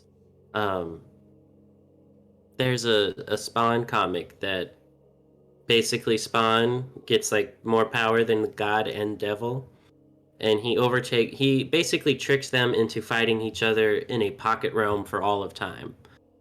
Essentially, that's what would happen, right? Is where they would fight Yeah. each other separate on basically in its own, like, their own room. They would tell the kids, go fight in your own room, and that they go stay there, and everything else happens. We'll just be free of that altogether. Now, the other potential option is should Io choose to sacrifice themselves just immediately to reverse any damage done, all of this would be over, and other gods would take his role as the god of creation, and Nemetis would most likely be destroyed, as their duality would be truly broken. Things would tick on, all of this would be forgotten, yet getting that, of course, to be, accepted by Io is an impossibility, most likely. Wait, that would be the sixth option then. Yes, I believe so. Remind me what the first two were. First one's endless conflict, right? That's the Asgarath path. Where Yep. we hold our hands high, we do what a good boy is told to do, and we fight the good fight. And two is what Nemetis wins. Chronapsis restarts time I thought that's with three. the help of Jimbo. I thought Well, no, that's three. Jimbo pulls the metaphorical trigger and forces Asgarath into the void. They have a conflict and meet, and time is restarted, and who knows what happens. Wait, that's not third? No, thought that was the third. third is everybody meets up, right, between the three of them, and that basically seals them away. Fourth is the shedding, right? Mhm. And then fifth is what's fifth? And Wait, which one is the one where Asgarath takes over Chronapsis and becomes the 10th dragon? I thought that was the third one. That's the fifth one, right? Well, Is it? I'm losing the There's- plot here. there's so many ways now. Yeah. Six is Io sacrificing himself, thus ending both himself and Nemetis, Yeah. right? First one is like the steady path of never-ending war, and Asgarath stays alive. I thought the second one was when Nemetis wins, but I guess not. And the third one was I don't when think there's a they way meet. forward that I- Nemetis just wins. Yeah, okay. there was never one of them. Yeah. Not on the table. Okay, Yeah, sorry. no, we're taking that off the table. I forgot No, what no. two was, but the third one is having Chronepsis and Asgarath meet, and then thus like resetting time. Right? Yeah, I think that is the third option. And then I think two was I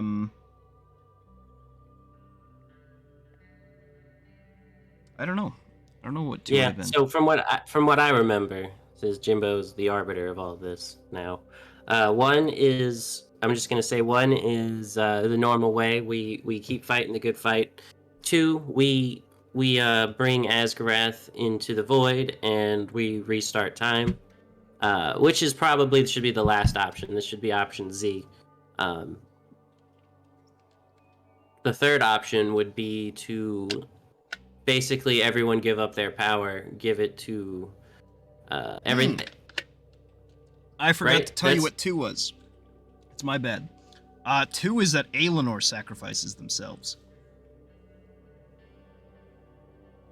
Oh, and what does that mean? Aelinor can do a very similar thing as Asgarath, but it wouldn't be as potent. By, Okay. by destroying Aelinor and giving up the Fate-given boons, basically you can make a broader, not Fate-given boons, but like diminishing the power of the Fate-given, and you would be able to spread it out to a farther reaching like hold, but it wouldn't be galaxy-wide. It would be more like individual parcels of that power. I don't like that idea. Kind of grow and spread. Okay. And then three was the meeting and resetting time. Yeah. And then four is he takes over Chronepsis, becomes the 10 dragon. Right? And then Yeah. fifth one is I forgot the fifth, but I remember the sixth. The fifth one is I think there might only be 5. him shedding himself. Was it? Was the fifth one him shedding himself, and the sixth one is Io giving himself up? I think so. So to elaborate back on that, I just thought of this. If Io were to shed himself and essentially be exalted by everyone, wouldn't truly be lost, right? Wouldn't he No, over not at all. time reform? Not at all. Sacrificing himself, truly, yes, he would be dead and forgotten to us. But just shedding Asgarath would even reform after a while, probably. So I don't. We've done that before, but just not on a scale like this. Yeah, not like truly killing Asgarath. Oh, okay. So he's only ever like weakened himself momentarily to fight, right? Like Yeah, he's or- momentarily given up power to make like the entire world more resilient to something, or created gods, things like that. But if we do this, then he'll lose. He weakens himself a little bit at the start of every placement at the Mhm. start of each era. Yeah, Who? Asgarath? Asgarath does. Yeah, He's weaker at the start of every placement. yeah. When he puts a whole bunch of people on the planet, when just like Oh. 40,000 people just show up naked in a field at each capital. But he's only done that once, right? With He's done it. Aelinor? He's done it twice. Twice. Twice. That's why. Yeah. That's why Oh, yeah, you're Eastgard right. is only 20 years old, where Right. Yeah, Mordor this- is 270. Yeah. What causes him to do that? It's just the start of an era. Something bad happens to either a large population, or he just feels like things need to be sped up, so he will increase the population. The And- refrain. What causes a refrain? Why does there have to be a refrain? The refrain is caused by Nemesis being a jackass. So is this not annual, but it's a recurring thing. It's only happened once, and it just caused the new era. That's just what they called it. It was a calamity so bad that they had to restructure and reformat the blessing of the Fate Given so that it could meet the needs of the future. And also, add to the population, build more protections, exalt the gods to higher status than they currently were at, things like this. Who's to say another refrain won't happen? Shouldn't happen for a while, but it could. The God Eater was a Sundered? The Sun Eater was a giant, primordial being that, yes, consumed suns. It was an elder god. Yeah. What if we go back to the moment before Asgarath reformed and remembered Nemesis?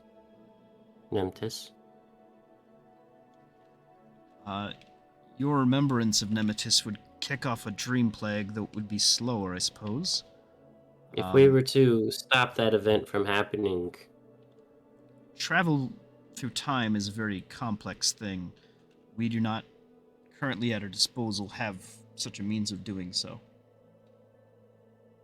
But I would But- imagine someone does.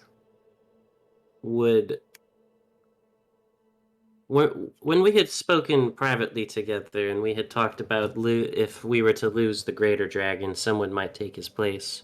You had mentioned a name. Ow. It was Ow. The Overgod, yes, the god of gods. He would have power to do such thing, though he is currently lost to us, and this was confirmed by your own soul, Ms. Soul, in a scouting mission. We were to be able to rescue her. I was a guy. Ow. All right. I was a giant bearded face. Wait, who is this guy? Ao is This the is- god of he's the god of gods and the god of time. Yeah. This was the Wait. god that I know about that you had asked earlier about the god of time. That's not Chronepsis? No. No, Chronepsis is the god of fate. And endings. Oh, Yes. Yeah, I thought he was he's the God of Time. No, he never said anything about time other than that he waits at the end of it. Ah, I see. I'm very interested in this owl guy. Um, What can we learn about this owl guy? Uh, he is sort of a strange deity. He gains power from deities being worshipped. Um, so as gods are held at regard, he gains power. He was unfortunately susceptible to sundering, as the other gods were sundered.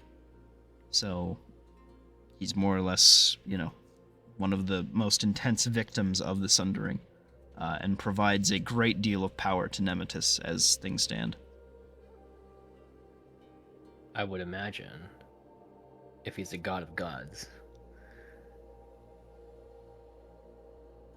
Then, if the shedding happens, or in the diffusion of Nemesis as well, which could cause some relief to the sundered, potentially to him as well. Yes? Perhaps. Very possible. would we be able to send like a strike team in to rescue him during that Well, time? can sundered become unsundered? Currently, no. So he's sundered, so there's no saving him. Unless Asgrath sheds himself, as we said. Then there might be a way to Ah. save them.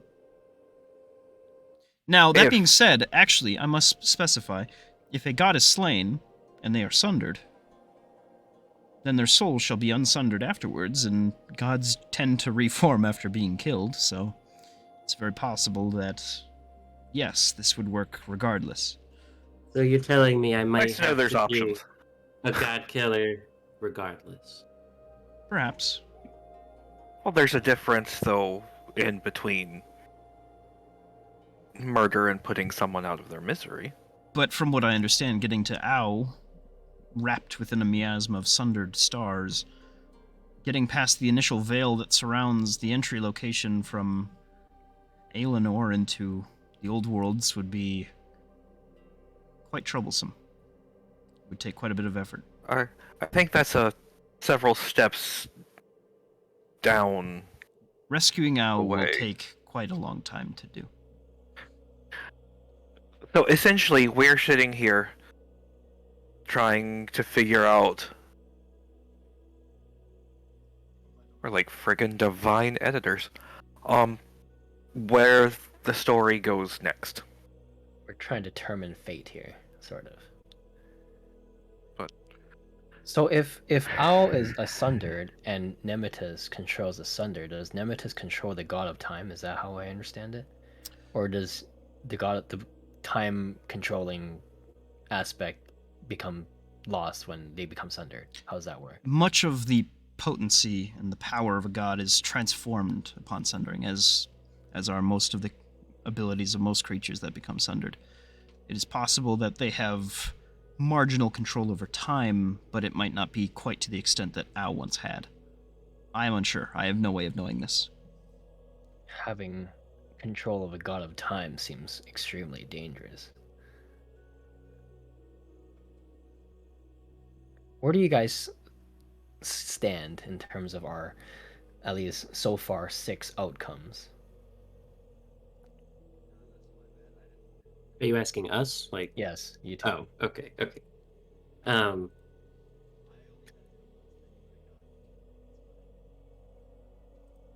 I don't know. I'll say this. I've It's- never been a good boy. I don't like the idea of an endless war, so I can say I can confidently take that off the table with ending all of time as well. I don't want to do that. I'm also skeptical about bringing the fight to the individual, because that's a lot of common folk, I guess. that would be brought to the fight. Isn't that essentially what we do every day, though? I think we should be above and beyond that as fate given. What do you mean? Well, taking what Jimbo said, we don't want commoners to be involved in our war. We want to protect them, you see, and have the people who fight, and the commoners exist. I think you. All right, I know don't know y'all very well, but y'all do realize that life's a fight for most people, right? Right, and it's hard enough just to make it sometimes, let alone fighting the god of, well, the anti-god essentially. But Now, I don't know what this when he splits forms, what exactly happens, I'm not sure. Does the wheat, like, I don't think when this happens they are immediately cured. I don't think it is like a cure all. I think it's more of they are.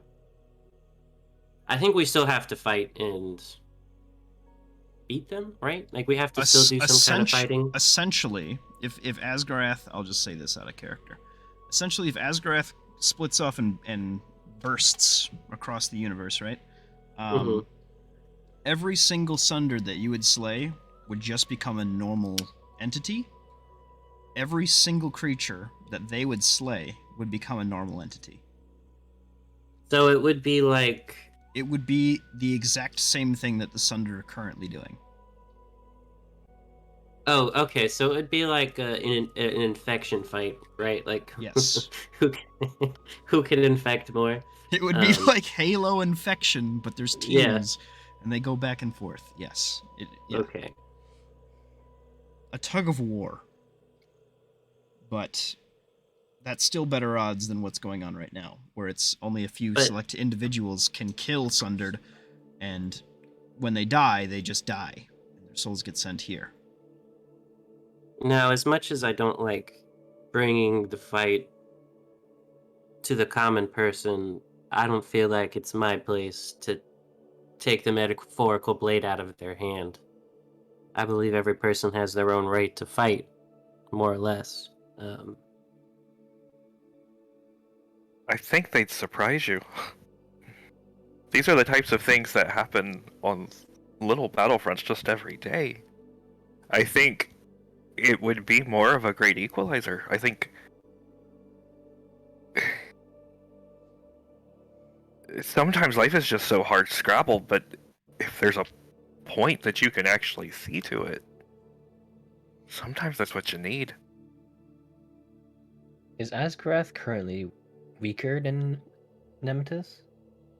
Yes. By leaps and bounds, right? Yeah. I see. Because the way I see it is we're like a drop in the ocean. And that's where we are, right? Is like the little you guys, drop. I don't think could get in you couldn't approach Nemesis without dying. And that means like entirely, right? Like there would be an entire like existence wiper. No, not existence wiper. You'd just be dead. Oh. Yeah. Okay. If she were to directly hit you, though, I think you'd be something would akin to that would happen. If like a lot of the deities teamed up against, if like the Court of the 20 and like every fate given teamed up all against Nemesis right now, maybe that's something, but I think that's pretty hard to win as is. And that would be like we're fighting the minions and the gods are having. It'd be like us as people and there's giant mechs fighting and like, man, I wish I could be a mech. Yeah. Right? That'd be like Yeah. I want to play that game. Or the god has empowered you to the point where you are just a fucking avatar of them and you're just kicking the shit out of, Nemesis at like the size of a galaxy. You know what I mean? Oh. Nemesis is huge, by the way. Nemesis is a massive entity. I would imagine so. Since this is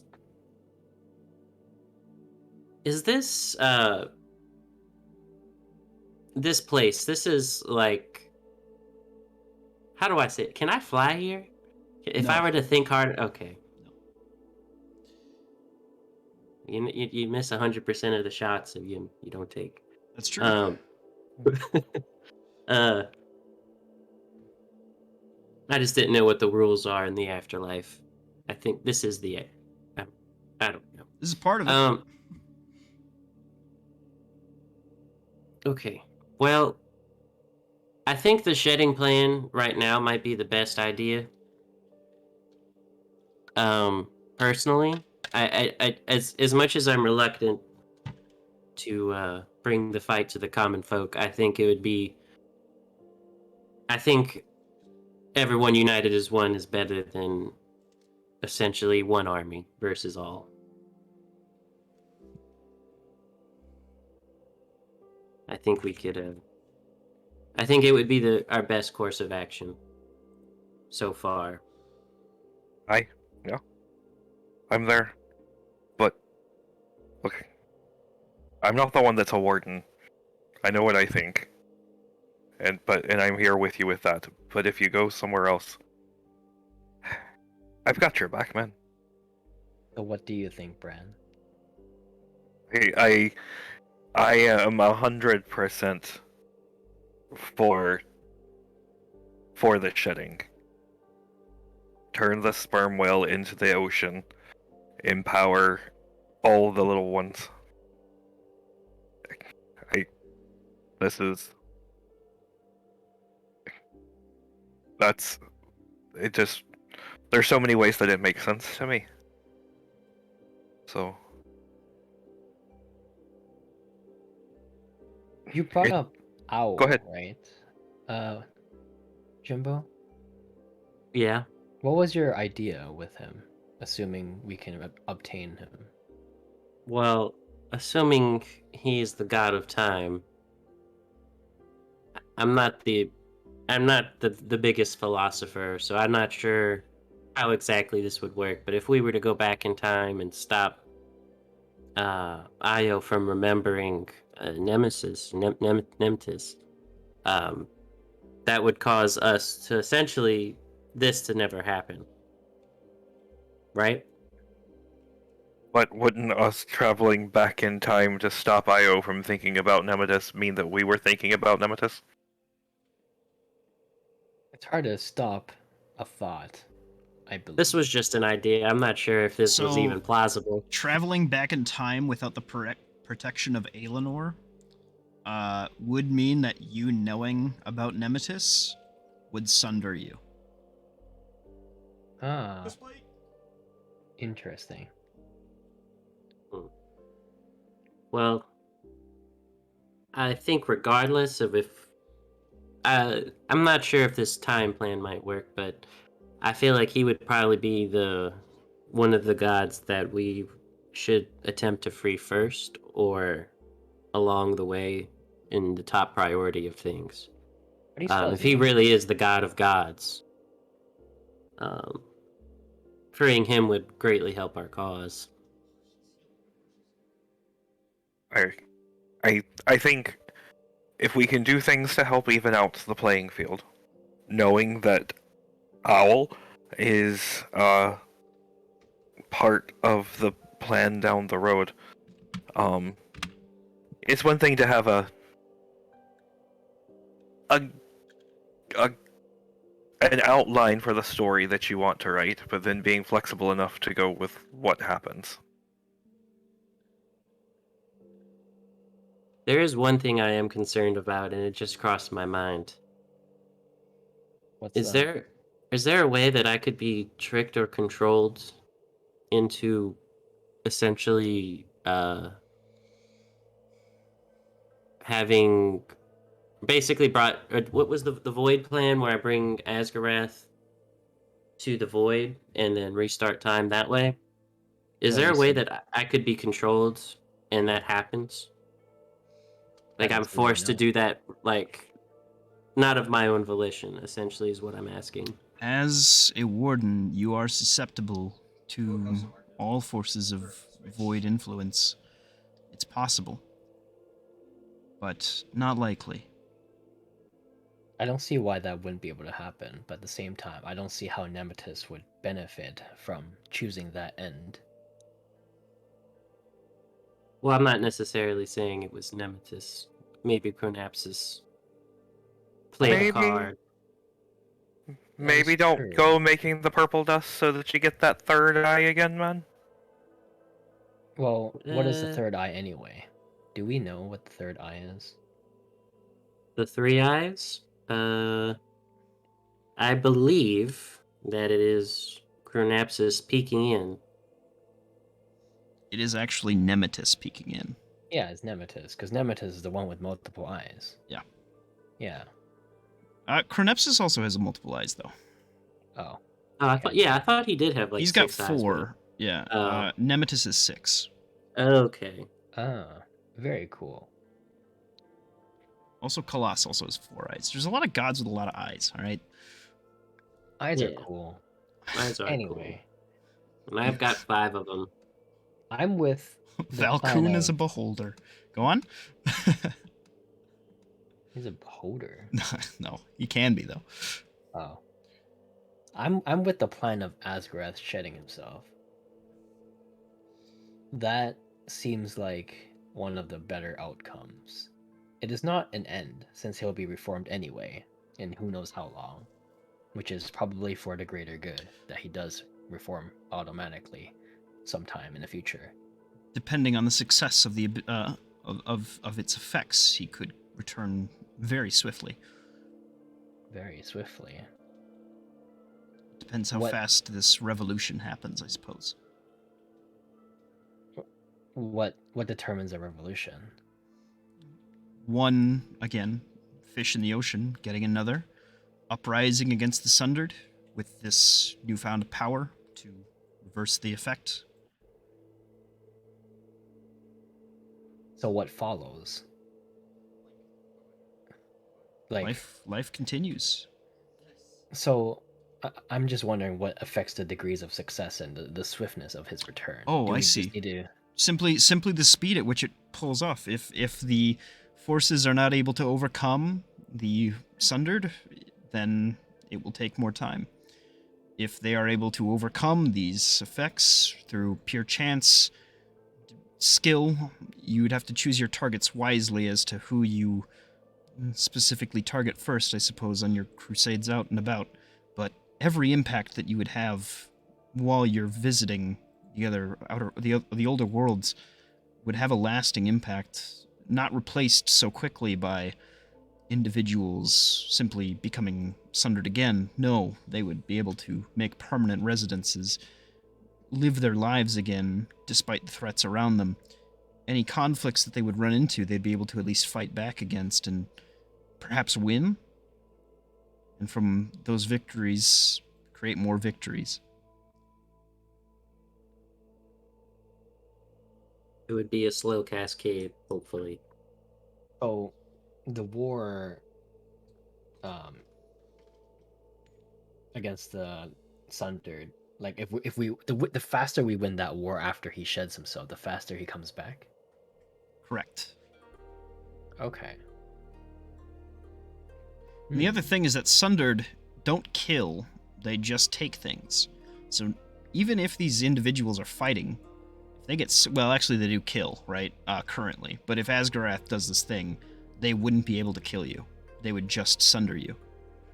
And then if you were brought back by another non-Sundered, you would just begin again. You'd just be yourself, and you'd gain control. How does a non-Sundered bring a Sundered back? During this effect, yes, from the shedding, all creatures would be able to, after slaying a Sundered, be able to bring them back to life. Do they need to like cast revival or something? That's currently how it would work, but with this shedding, that wouldn't be required. It would be like waking up. Oh, Be like we hit them so hard they get knocked out of their Yes. their days, essentially. And Oh, thus you- the dream plague metaphor comes full circle. Wahaha. You know, that's kind of how it would work out. So you just have to beat them after. You don't have to do anything else, and Correct. they become uncentered. A commoner could free a commoner. You know, just one strong member of a community could save their family, their friends. That's all it would take. This gives me more reason to want to have the shedding occur. Get some How is real this not- Rambo types out there, and you know, go pretty good. Well, What are yeah, the- I was imagining this happening, like the cascade happens. This is the future idea, right? Is we the cascade happens, and then I imagine like a beam of light of fate given like just appear on a couple different planets, and then we just start like taking back land, like just like kind of like the scene from the Avengers, right? Where we just open a bunch of portals and then we just start taking planets because That's kind of how the last thing worked. Was everybody showed up in these Githyanki, what was it? Githyanki Spelljammer ships through these portals that Ada Song cast. And then they just went to fucking war. They just went out. There was this big all-out battle against hundreds and hundreds and hundreds of creatures in the Sun Eater. It'd be like that, but no different, except every time you killed, like, I don't know, an ancient white dragon, that's an ancient white dragon on your team. So, right. yeah. Yeah, that's pretty great. How did Ada Song cast all these portals? That's what I want to know. He had help.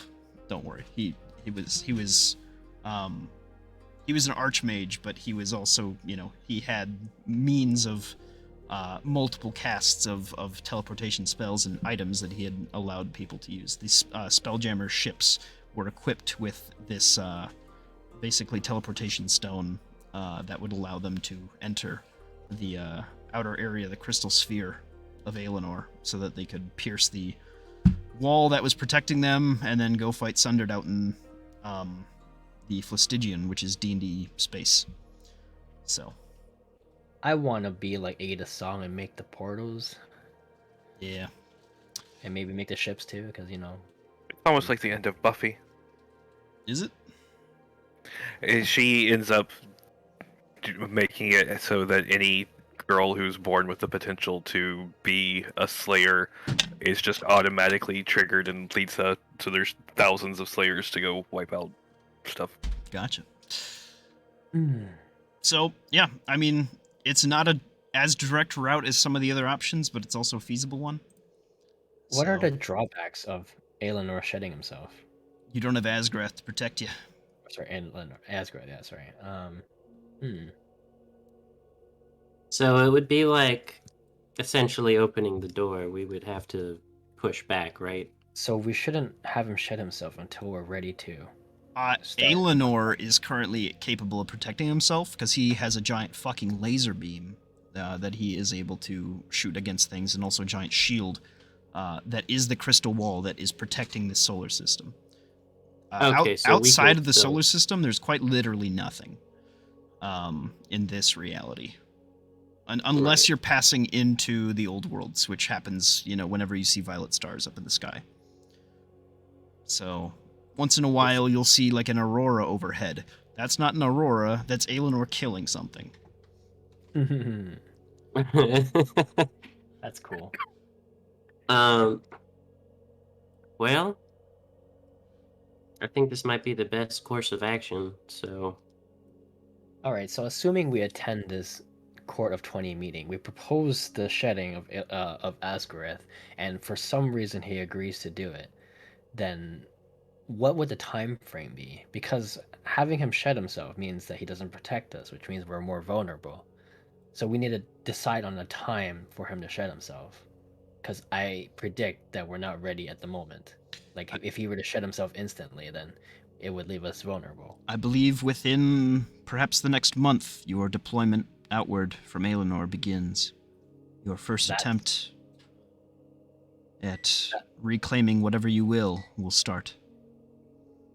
In a month. And That's so soon.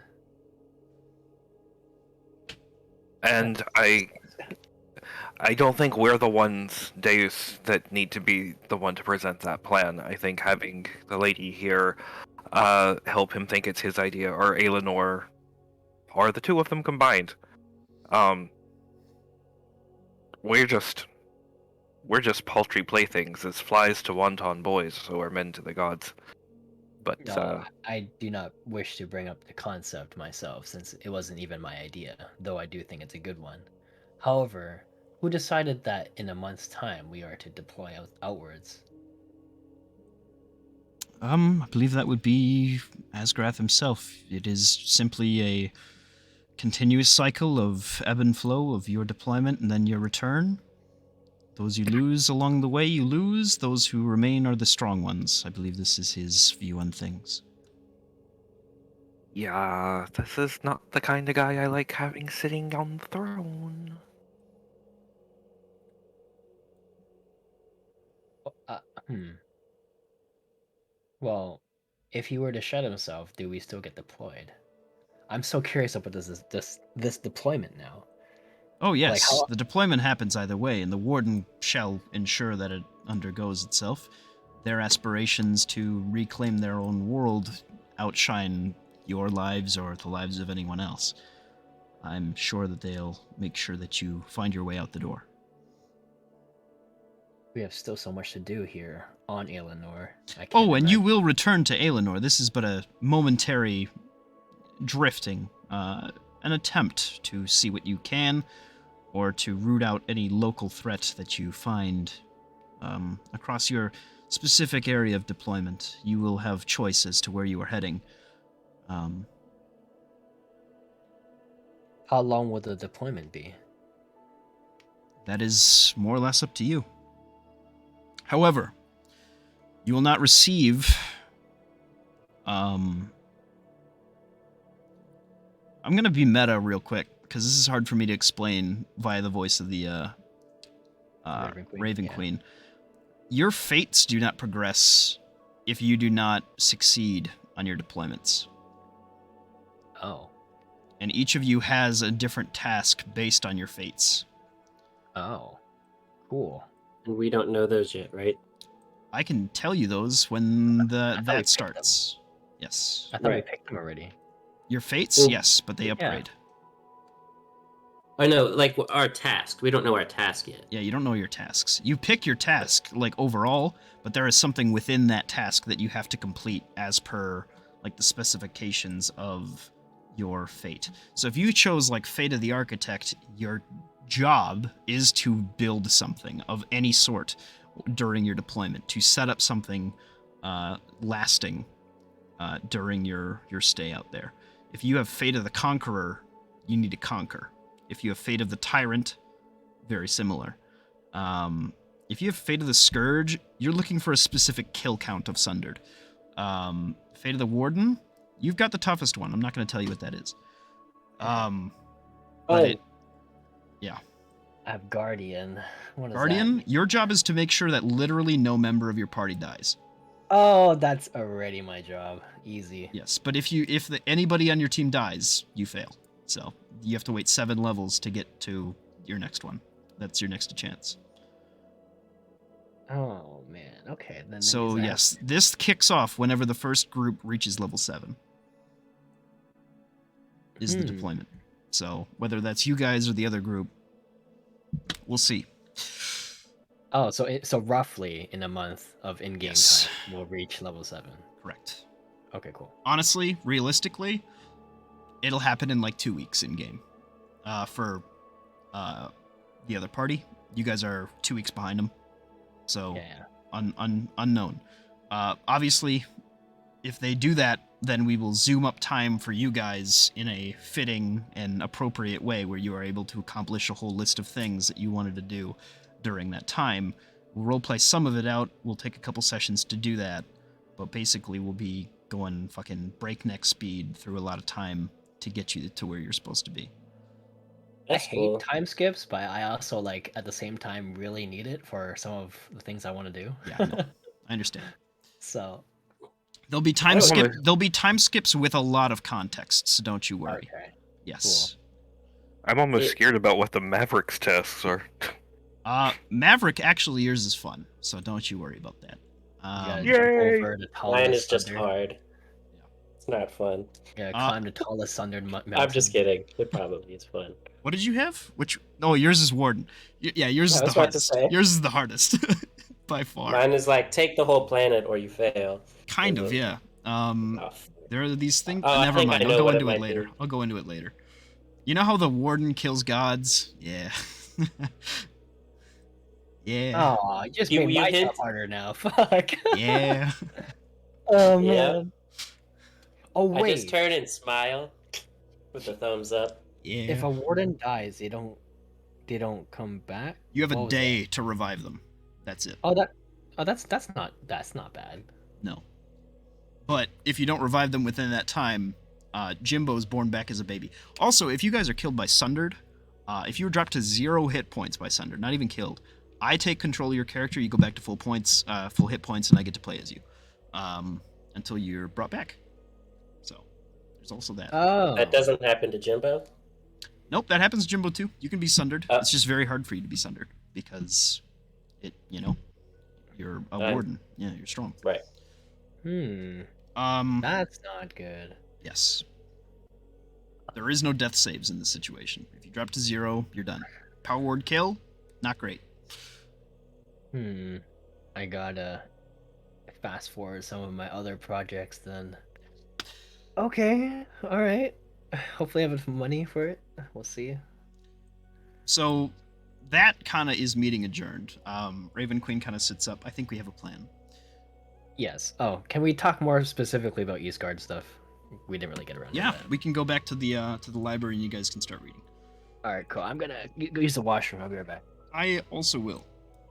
I think this is a good bathroom break time. This We're is a getting everybody perfect take battle. 5. Yeah, that sounds great to me. Perfect. Bran, if there's anything else you want to talk to Raven Queen about, she's hanging out. She's gonna be with you guys for your stay, I suppose. But keep in mind the rest of the town is also open to you guys if you want to leave here. And yeah, we'll see.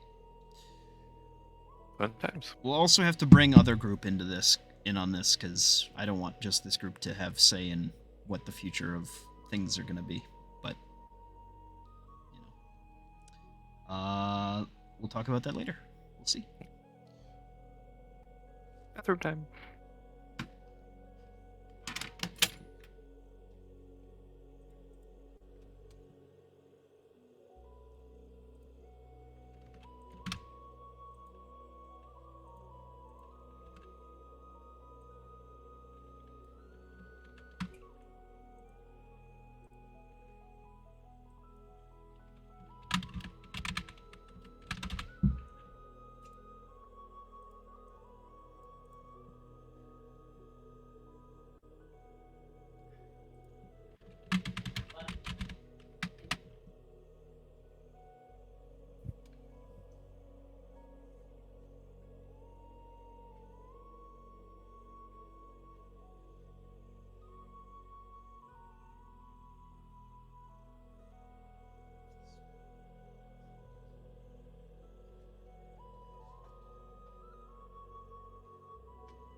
Okay, I'm ready.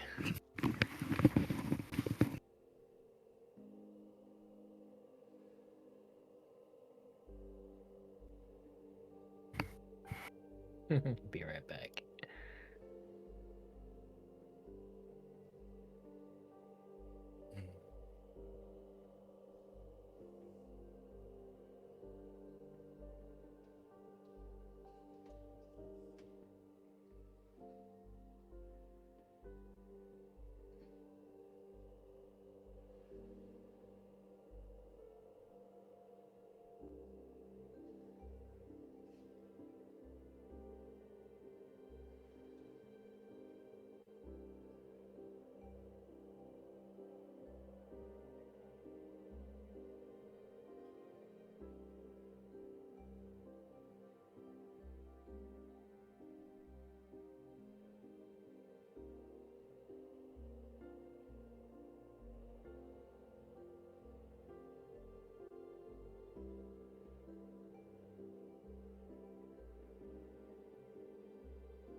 So let's smoky in here.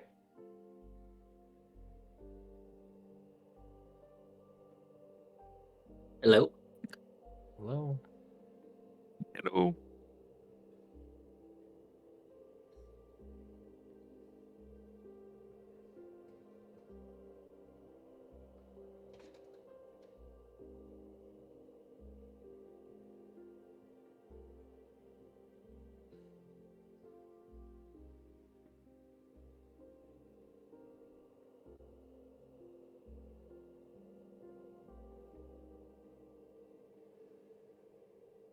I didn't think the conversation about that would go on for so long.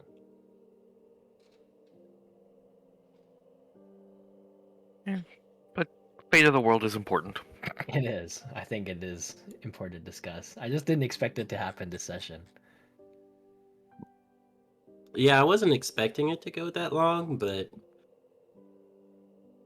I'm glad you told us about it though. I had plans on it. I just wanted to talk to one more person, which was the warden. Huh. Yeah, I was gonna talk to her. I was gonna get her take on everything, and then I was gonna have a sit down with you all and lay it all out.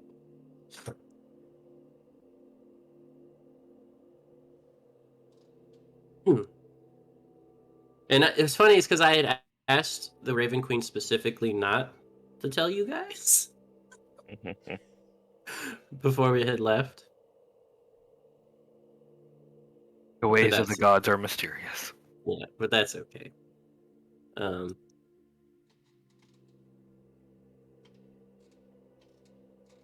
You know what end I want? what? The sixth end. The impossible end. Sacrifice. Oh shit, there's a typo of that one. Wait.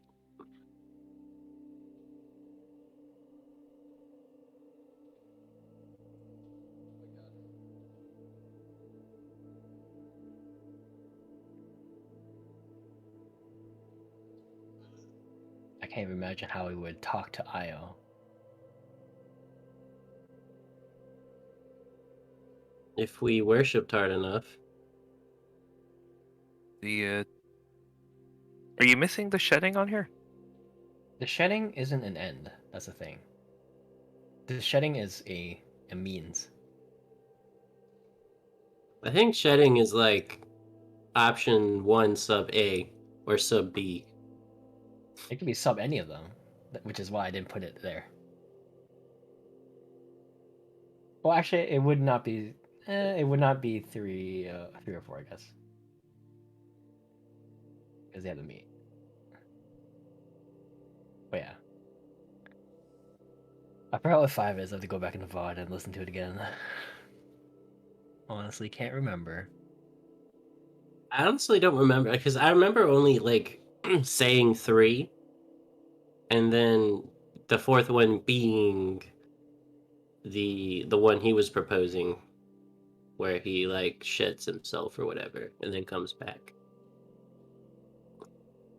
That was like a fourth option. I don't know. I feel like it's a little bit of a divine Ocean's 11 kind of situation.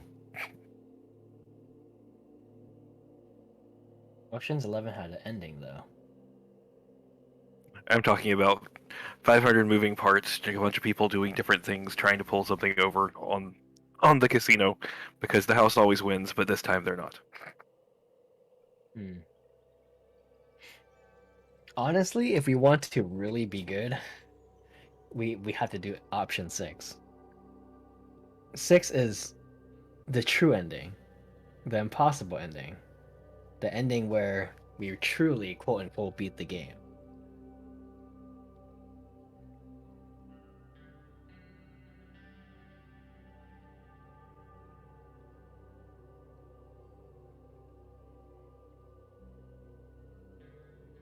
Wait, what is option 6? That's sacrifice. That's what he's doing. That'd be doing right now, right? Would be No. like shedding.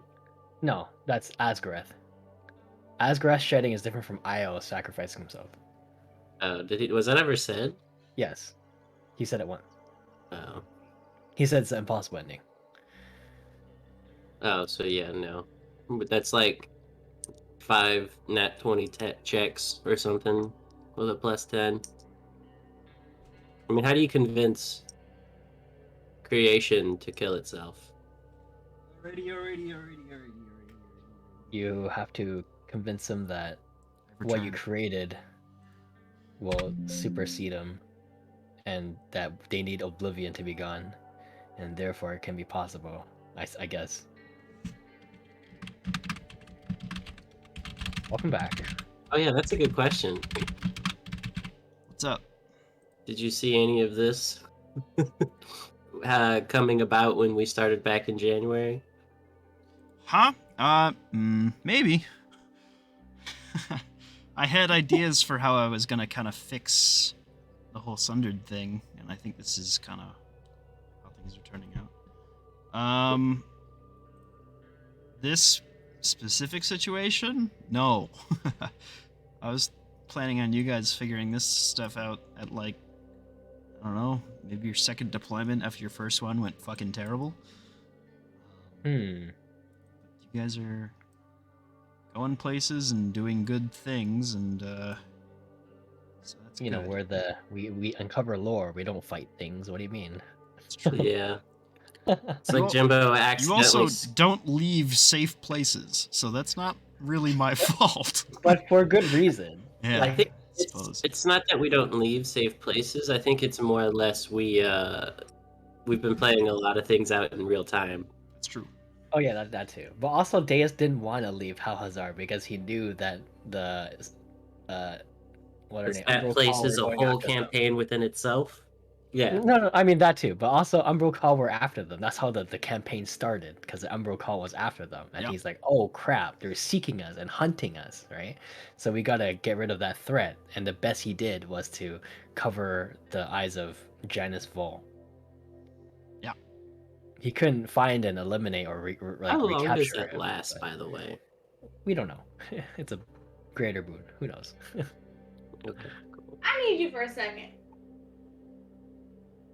Okay. Can I talk about the plot stuff, the Eastguard stuff? Yeah. Cool. All right. Um. Oh my God. Okay. All right. So, I'm gonna ask the Raven Queen, or tell the Raven Queen. So I saw one memory. It was of the past king. Hold on. Let me get his name. What was the name? Let's see here. His name was Gendrick? No. Not Eric. Gendrick was the king. Yeah, Oh, it was Gendrick? yeah. Gendrick. Ogar is the guy who came before him. Okay, so in that memory, I saw him fight a colossal being, but also alongside him was another dwarf in black. Who was that? She will kind of. Do you hand her the book? Oh, yeah, I didn't presume I had it with me. I thought it just stays in like I thought it like floats in place. Like I don't know how it works. It's just a book. Okay. Yeah. She will take the book and kind of page through it. From this, it seems to be the son of Ogar. Just curious. First king of Eastgard, fighting side by side by the man who killed his father. It's for a good story, I suppose. Ogar killed Gendrick's father? No, Gendrick killed this individual's father. Oh. So is that Ogar? That would have been Ogar's son. Yes. Ogar's son. So who would that be now? Are they still alive? I believe you should ask Bran. I believe the organization that he is meeting with often would have something to know about that. I believe he's still alive. He hasn't come around here. There's no book for him. I see. Thank you. I will have to read up more on other individuals of interest. I will go to Bran with the book. I will show him the book. What is Bran doing? Bran is getting books in order for him to look at, because we've kind of finished the chat and come back into the library proper, correct? Yeah, I believe so. Yeah. Okay. So, which one? Brand's beeline was to the Tasha and Tasha's prequel. But Oh, that's right. Tasha's prequel, you see a lady kind of dressed in these very ornamental, very pretty robes, standing on the precipice of a ship speeding towards this giant, almost planet-sized, well, no, larger than planet-sized creature. Thousands dying around her. They're kind of on these ships, and she's calling out to her ally to keep the ship moving faster. She's applying some sort of arcane aid to the ship around. She seems like some sort of priestess. The inhabitants on her boat, the different warriors, the different mages, do quite well in clearing Sundered, and eventually they make it within the body of this creature. They fight off this surge of different creatures that have been sundered, all different shapes and sizes, until they eventually make it to this giant, like, beating brain at the center of this creature. They place a gem, sort of strange oblong kind of green gem. They thrust it into the brain, they activate it, and they begin trying to leave this creature. It ends this book, this story, with a flash of white as they are caught within what seems to be a very large explosion before they could exit the creature. the refrain? That was the refrain, yes. Wait, whose book were you reading just now? Tasha's prequel. Tasha's prequel. Tasha's the kid of your It's friend, who died, right? It's Ori's daughter, yeah. Her prequel. Ori's daughter, the story starts, nice family, grows up. Able to manifest this ability to bring small little creatures here and there back to life. Squirrel that she was friends with, able to resurrect that from the dead, seemingly. You see that scene of, sure enough, not quite as he told it. She stumbles upon her father dead in an alleyway, sword wound in his stomach. And she is able to bring him back from the dead. The book ends with the eyeless mask of an individual after they have placed their hand over her mouth and put a finger up to their own face, sort of where their mouth should be. And then all you kind of see is a whirling crack resound within the room.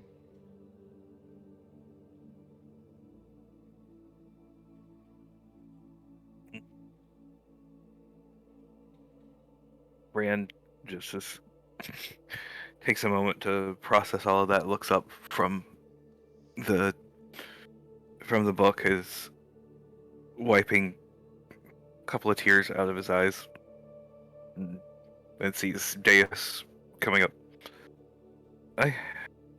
What? See something good, huh? Yes, I was looking into the memories of the past king, and there was a certain individual that the Raven Queen said you might recognize that I am looking to find out more about. Would you be able Oh, to look into it for me? yeah, sure. Suppose so. What are we looking? What are we looking for? Who? I'll just give him the book so I can see the memory himself. Sure. I don't know how long it takes. Yeah. And then, After a while, yeah. It is the leader of the Nat Harar. You don't know what they look like necessarily, but from the description and the insight that they kind of give you, that is whoever heads the guild. And for them to be fighting alongside and kind of making their presence known in this battle is, there's something to be said about that. Yeah. Brand looks horribly confused as he closes the book and hands it back. If I'm not mistaken, now they've only told me bits and pieces, and I'm trying to learn more and all of that, but the head of the Not Harar is supposed to be the child of Olgar. Child of Olgar. What do we know about Olgar? He was the first leader. I don't know if he was a king proper or not, but he was the first leader in Eastgard. That's why, it's was it Ogar's Peak or something where the king lives. It's after him. But the Gendrick supposedly killed him. So why he's helping out the man who killed his father? I'm assuming when you have a gigantic earth volcanic creature, then maybe you can set some things aside. Although I personally might be tempted to watch him eat you, but that's worth me following up with Ari about. Do you think we could find him, Olgar's son, this person shrouded in black?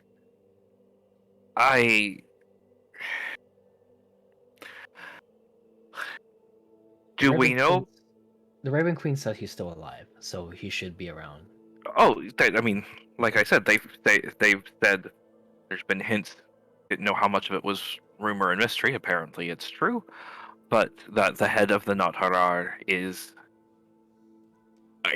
Ogar's son. It seems. But the trick is, I've known them for a few days. I don't know if they know me well enough to connect them to the head. I mean, it's worth asking. We certainly know people who know people, if you know what I mean. But I think between the three of us, you are our best bet of finding him. Can I count on you to find this person when we head back to Eastgard? Well, I will definitely be looking into things and do what I can. Is there anything in particular that you're wanting to ask, or are you just looking for an autograph? I believe that he has the knowledge and wisdom and perhaps even the power to determine who would be a good leader and or yeah, a leader, king or queen of Eastgard, if not himself. Hmm. If anyone is worthy of picking a worthy leader of the people, I think it would be him. I will certainly be asking and following up. I'll say this: I believe that I've set up some decent groundwork along similar lines. I would love to talk to him and see what he thinks. And he may be a great ally to us in the future too. Who knows? Oh It's always shit. about who you know. Oh, that'd be sick. So, So I'm just realizing, like, if you guys go into all this, you do the shedding of Asgarath stuff, Uh-huh. mhm. NPCs have a lot more value during these deployments. I'm just realizing, like, having fucking Mhm. strong allies to actually go with you doesn't mean they're just gonna get sundered right away. That'd be sick. That's fucking Yeah. Hmm. cool. I have great plans. Many great plans. Anyway, let me look at my Ori and the next. boys rolling up. That'd be sick. That'd be Yep. cool as hell. All right. Brand shows up. These are my guys. These are the guys. Ugh, they fought a mountain. Cool, man. Let me Oh, see what else I have. see the books that we borrowed. We had Tasha's prequel, the twins, Gracia, the Eye, um, Gendrick, and Ogar's book. Um, so I looked into Gendrick's book. Can I look into Ogar's book? Sure. Which parts do you read? Beginning or Uh, end? both? Both. Okay. Beginning, you kind of have the story play out. Um, you see a dwarf, a pretty tall dwarf, standing at the precipice, the top, just about of this hill. Um, Standing over, looking around, all of a sudden at a whole bunch of buck-ass nude, blinking dwarven people who are just looking around like, where are we? Um, this is the placement. You watch this individual quickly kind of become a de facto leader, one of many in this area, as they sort of take up residence and build a hall out of stones within the hill that they live on, atop the hill, and kind of claim control over the land, figure out agriculture, all these types of things, clear forests, make a habitable area. This proceeds for a few years, quite a few years. Um, One day, a fellow that you've seen a couple times during these dreams, that have had mixed interactions, some good, some bad, challenges him to a one-on-one duel, and all different sorts come to watch this fight to see who would become the proper like ruler king. Um, and what you see is a very impressive display of athleticism, swordsmanship, all these types of things. Weapons are broken. It eventually comes down to a fist fight, um, where after a few like final blows, Ogar is barely beaten, and with his dying breath, basically says, "Lead our people, keep them safe," and then dies.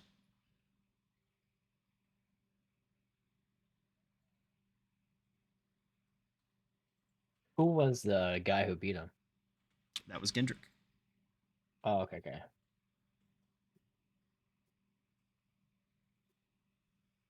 A Okay, was shorter Gendrick? book, a shorter book, but it Okay, okay. was, Yeah. yeah. um, Hmm. question Yeah. in the would it's just a checking and making sure. It's it's not Bankri.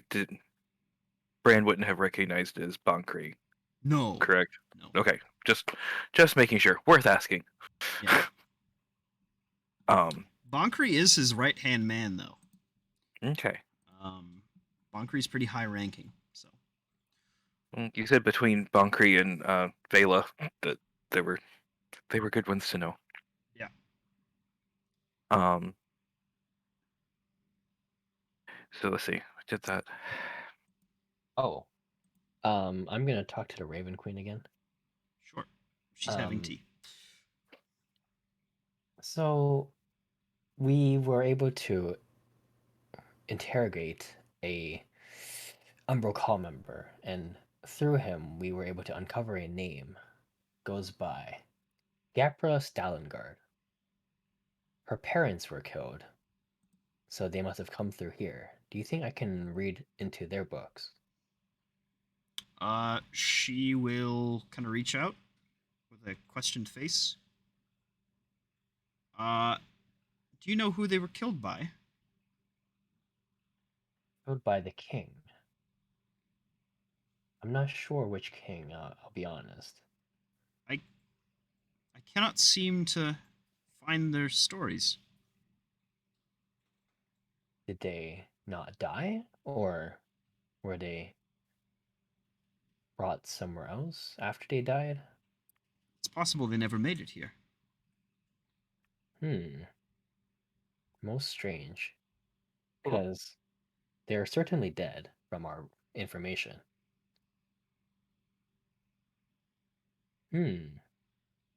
Maybe they're not.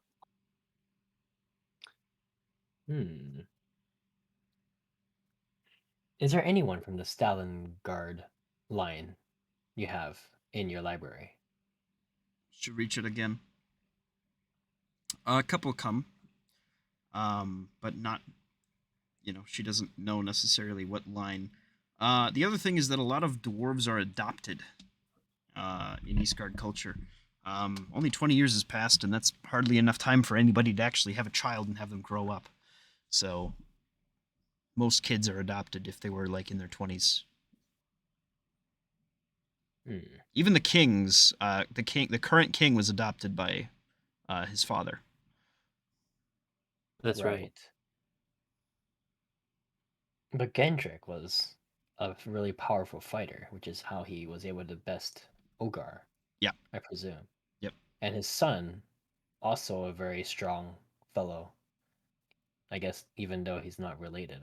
Yes. And they don't look anything alike, really.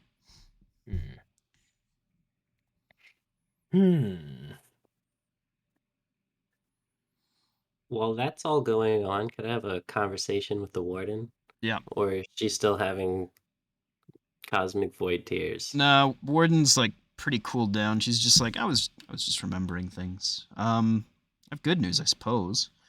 Number 50's wife is still out there somewhere. So I guess that's something. Put my hand on your shoulder. I think I might know what that means in the future. Yeah.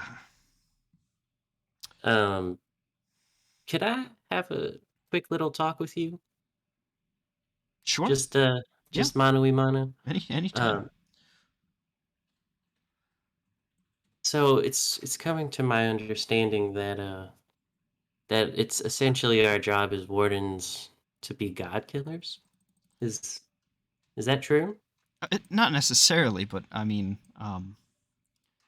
it become when something as powerful as us comes into creation, the power dynamic of struggle kind of scales justly.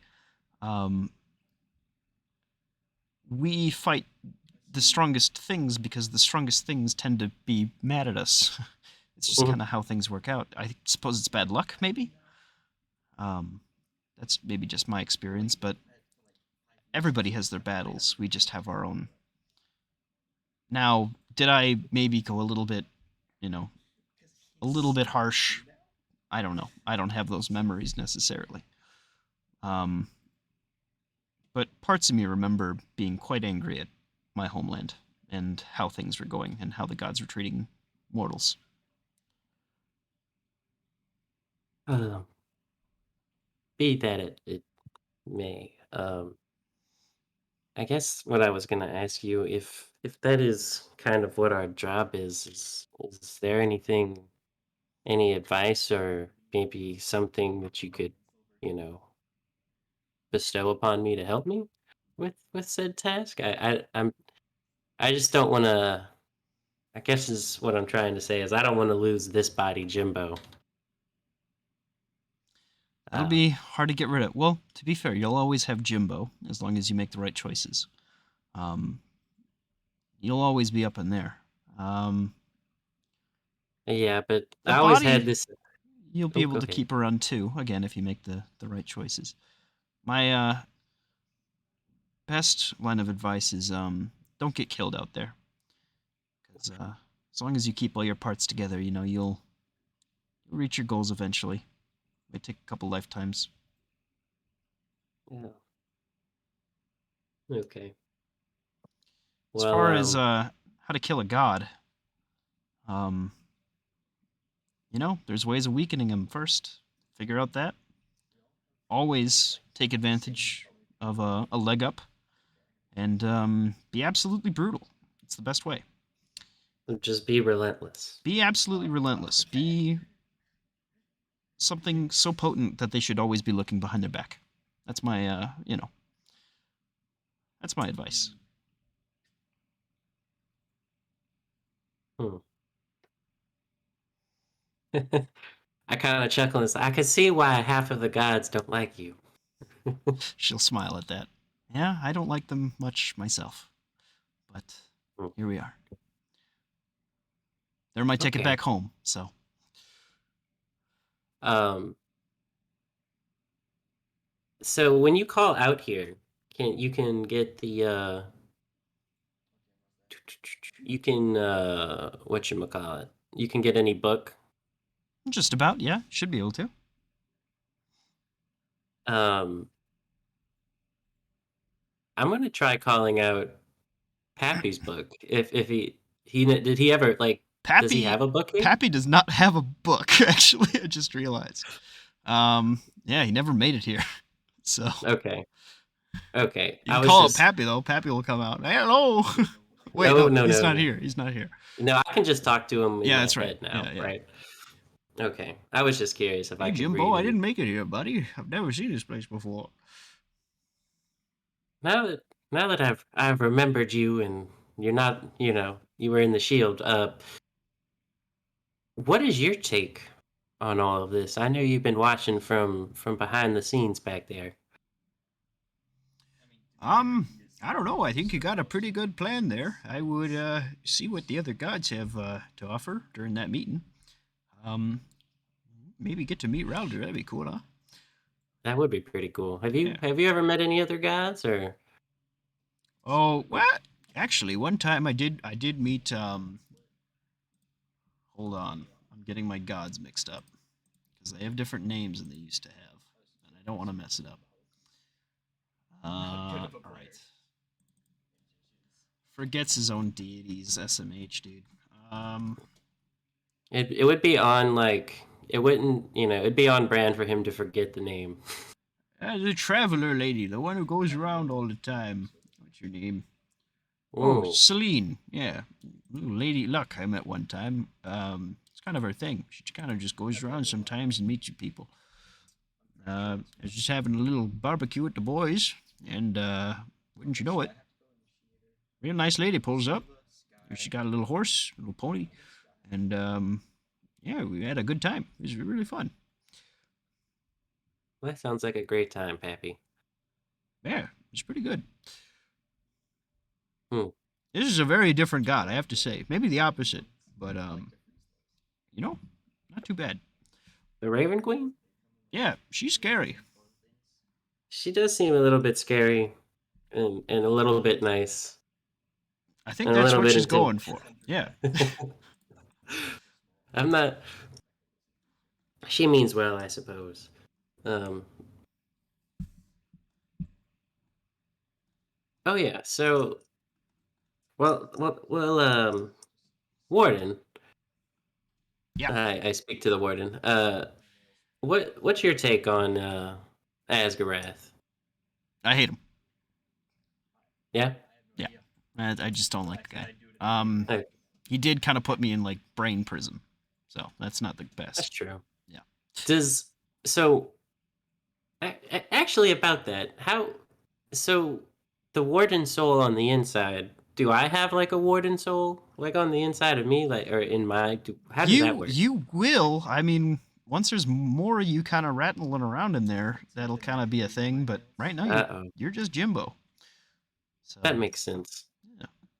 Each life is a little bit different, but more the same. It's a lot of the same voice, but with just the smallest little changes.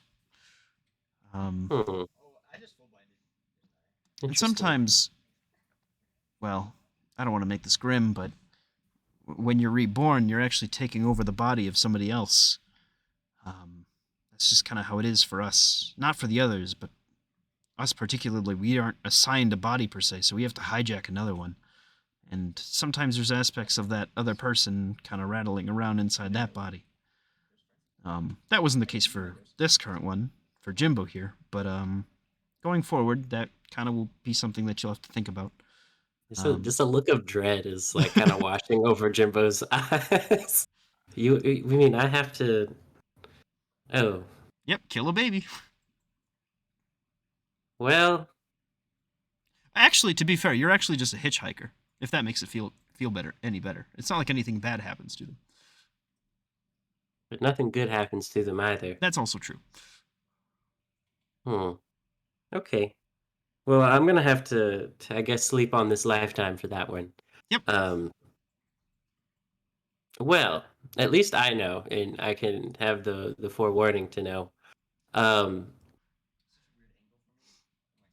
So I don't know. I just have so many like random questions, but I guess that'll be time for another. You can get back to reading your books. I've I'm gonna go. read enough. I remember them plenty well. I'm thinking I'm gonna go just take a seat and smoke or something. Ooh, Can I ask the Raven Queen another question? Yeah. Okay. So, during our interrogation of the Umbracal member, he mentioned that if a certain individual learns of uh, Asgarath's weakness, then they are likely to join the Umbracal. What is his weakness?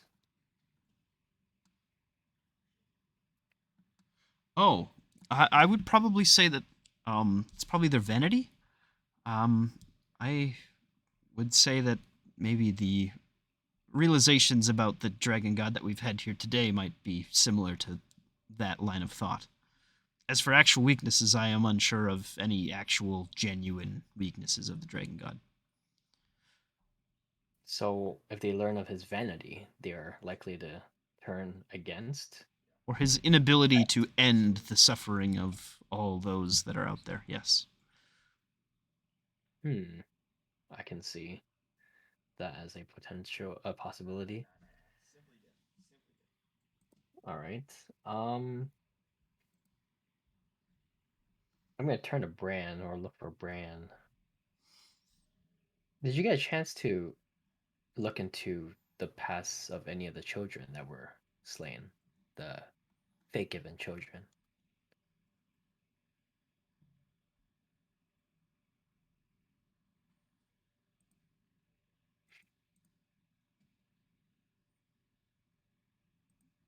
Is he muted? Is he here? Also, with your insight into there just being one book, these are not fate given children. Um, These are innocents. yeah, yeah. Had figured that one out, but yeah, that would I was going to say that yeah, I was muted. Sorry about that. But while all the other conversations were going on, Brand's kind of worked through Rasia and the twins' books to see if there was anything there. These But individuals were killed in very, very violent ways by not the same individual that you had seen earlier. Masked individuals, snake-like appearances, um, very wicked blades, very messy crime scene. Zarwan then. Zarwan. Wait, But so only Tasha was a fate given children, Yes. The and none others of were the others. the others were killed out of fear that they were fate given. Oh, okay, that is good, but still bad. Yes.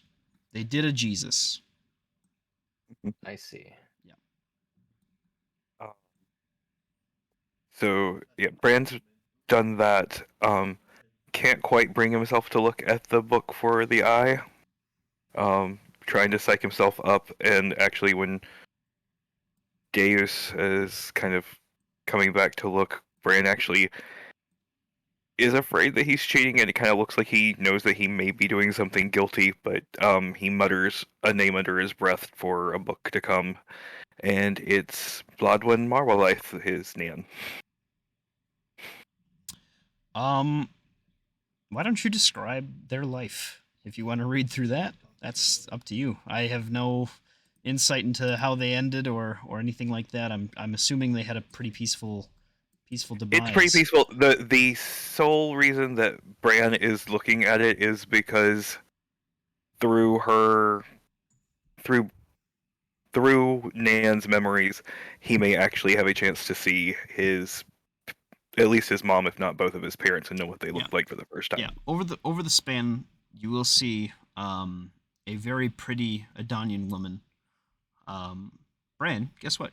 You're from Adania. At least your human side is. You kind of pick that up. You see a very pretty countryside.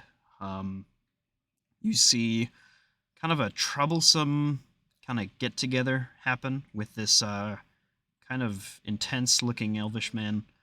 And yeah, this very pretty Adanian woman with very dark hair, um,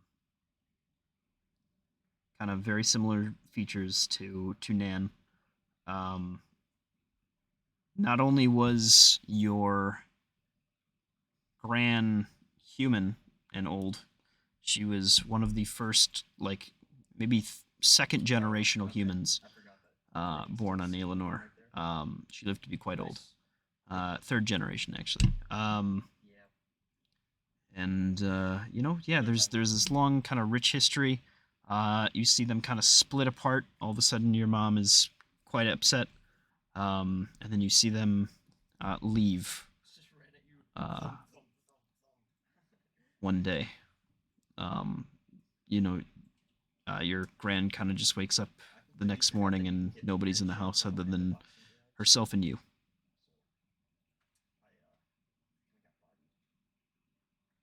You also, I guess, meet Grand's husband, um, which wasn't a husband; it was just another guy that she had. Um, but they were good friends and had a pretty nice life together until he passed away younger. Um, he was killed by something.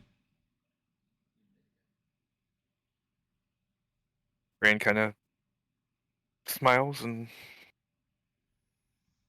kind of closes the book and just a little lost in thought. And whenever Deus comes for whatever he's got his questions about, so Sure, There's two more books I want to read. go for it. Okay, the first one is wait, I don't know if it exists. Does the Eye have a book? The Eye has a book. Yeah, they made it here. Okay, let's learn of his name since we're still calling him the Eye. Yeah, the Eye was born into this world in Variscia. His name is. Let's find out together. Plot twist: he's a Jimmy John Jameson Jones or a John Jameson. His name is Rendar Unkalan. He is. Rendar Unkalan. He joined the Umbral Call. You find out after witnessing the giant maw opening up within the sky, beginning to spread around the crystal sphere that protects the solar system. He seemingly like went mad, started doing a whole bunch of magic to make himself stronger before meeting this sort of masked figure, four-eyed. And this is how the Umbral Call begins. All right, what made him go mad again? Giant. Witnessing the what's it called? Refrain. Ah, Yes. Witness the refrain. Interesting. When mad minimum. Okay. Cool. Anything else I can see? You see a variety of different individuals of various appearance pass in and out of meetings with the Umbral Call. You gather that there must be at least three dozen different faces you see pass within the room at various different times, meeting with this King Ire, who wears a eyeless mask. Kind of very large, broad-shouldered individual, looks quite formidable. Wields a great sword. You see them meet with Gapra and sort of talk and mutter about things. Meeting with Kalas to make a bargain. Kalas laughing basically the whole time. And you see him cast an invisibility spell, hearing something outside the room. You guys hearing him trying to blow you up. You guys killing him pretty quickly. Him waking up, getting shot in the head, and going back to sleep is like its own separate little book. You know what I mean? The sub-notes, bonus chapters. Yeah, it's like a bonus chapter at the end. That's a good way to say. And that's basically how it ends. But you know, he had a family, all this sorts of things. But yeah, he has within that memory sort of a visage, a general idea of what a lot of these people look like that he met within the Umbral Call. Okay, can I take a mental note of these three? You can try. Go ahead and make me an intelligence check. Oh boy, here we go. Hold on, let me open up my page so I see. What happens if we try to take a book from the realm? Do you want to find out? Yes.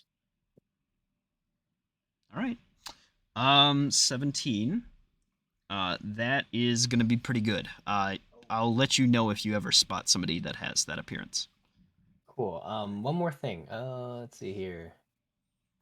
The four-eyed masked figure. Who was that? Was that King Ire? That's King Sorrow. King Ire has a eyeless mask. Gotcha. Let's see here. Meets with Gapra, talks about stuff. What did they talk about? Talking about different things entirely. A commonly mentioned thing about this, you never hear the words Nemetis mentioned once. You hear a different name, familiar. Chronepsis is mentioned often. Oh my god. Okay. I knew he'd be making moves.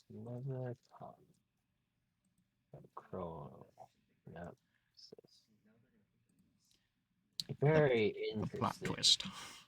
Oh my god. That was like 3 plot twists tonight. That changes so much. Holy shit. Yeah. Good call. Makes a Good lot call of sense too. Because Nemetis, it makes no sense to worship Nemetis, but it makes a lot of sense to worship Cnepsis. Holy fuck, that's so cool. Oh my god. Okay. Last book I wanted to read. Finally, the Umbral Call makes any sort of sense. Thank you. Good God. Yeah, that was so cool. Sorry. Anyway. It's all good. I never doubted them for a second. I always had my my suspicions. Okay. Last book I wanted to read. Oh yes, this is a selfish one. Go for it. You ready? I was gonna do a selfish one too. I'm gonna read Ada's Song. Ada's Song's book starts with a buck-ass nude Vidalcan man on a beach. And he kind of looks around this sort of silent crowd as people immediately start picking up stones and stacking them. And very level-headedly start building this town before your eyes. After a while, he and a few friends get heralded by this giant, like, omnicolored dragon. And he's told to wander the lands and meet the other species on this world. He kind of nods emotionlessly and begins his journey. He meets humans from the west. He travels all the way across Arabarat and Eurasia up to the Elbicus Highlands, makes his way through the Dunelands, meeting all different sorts of folks, getting on a great ship, sailing down into Nermora, where he meets a whole bunch of folks. Together, he creates this sort of magical community of mages where they create the crossroads and set up the capital city of Halhazar. Um, you see a whole bunch of different strife and conflicts happen as different, fate given are brought into the fray, decade after decade. All different sorts of adventures, things like this. Halhazar comes into proper construction. The Chantry of the Dawn is built.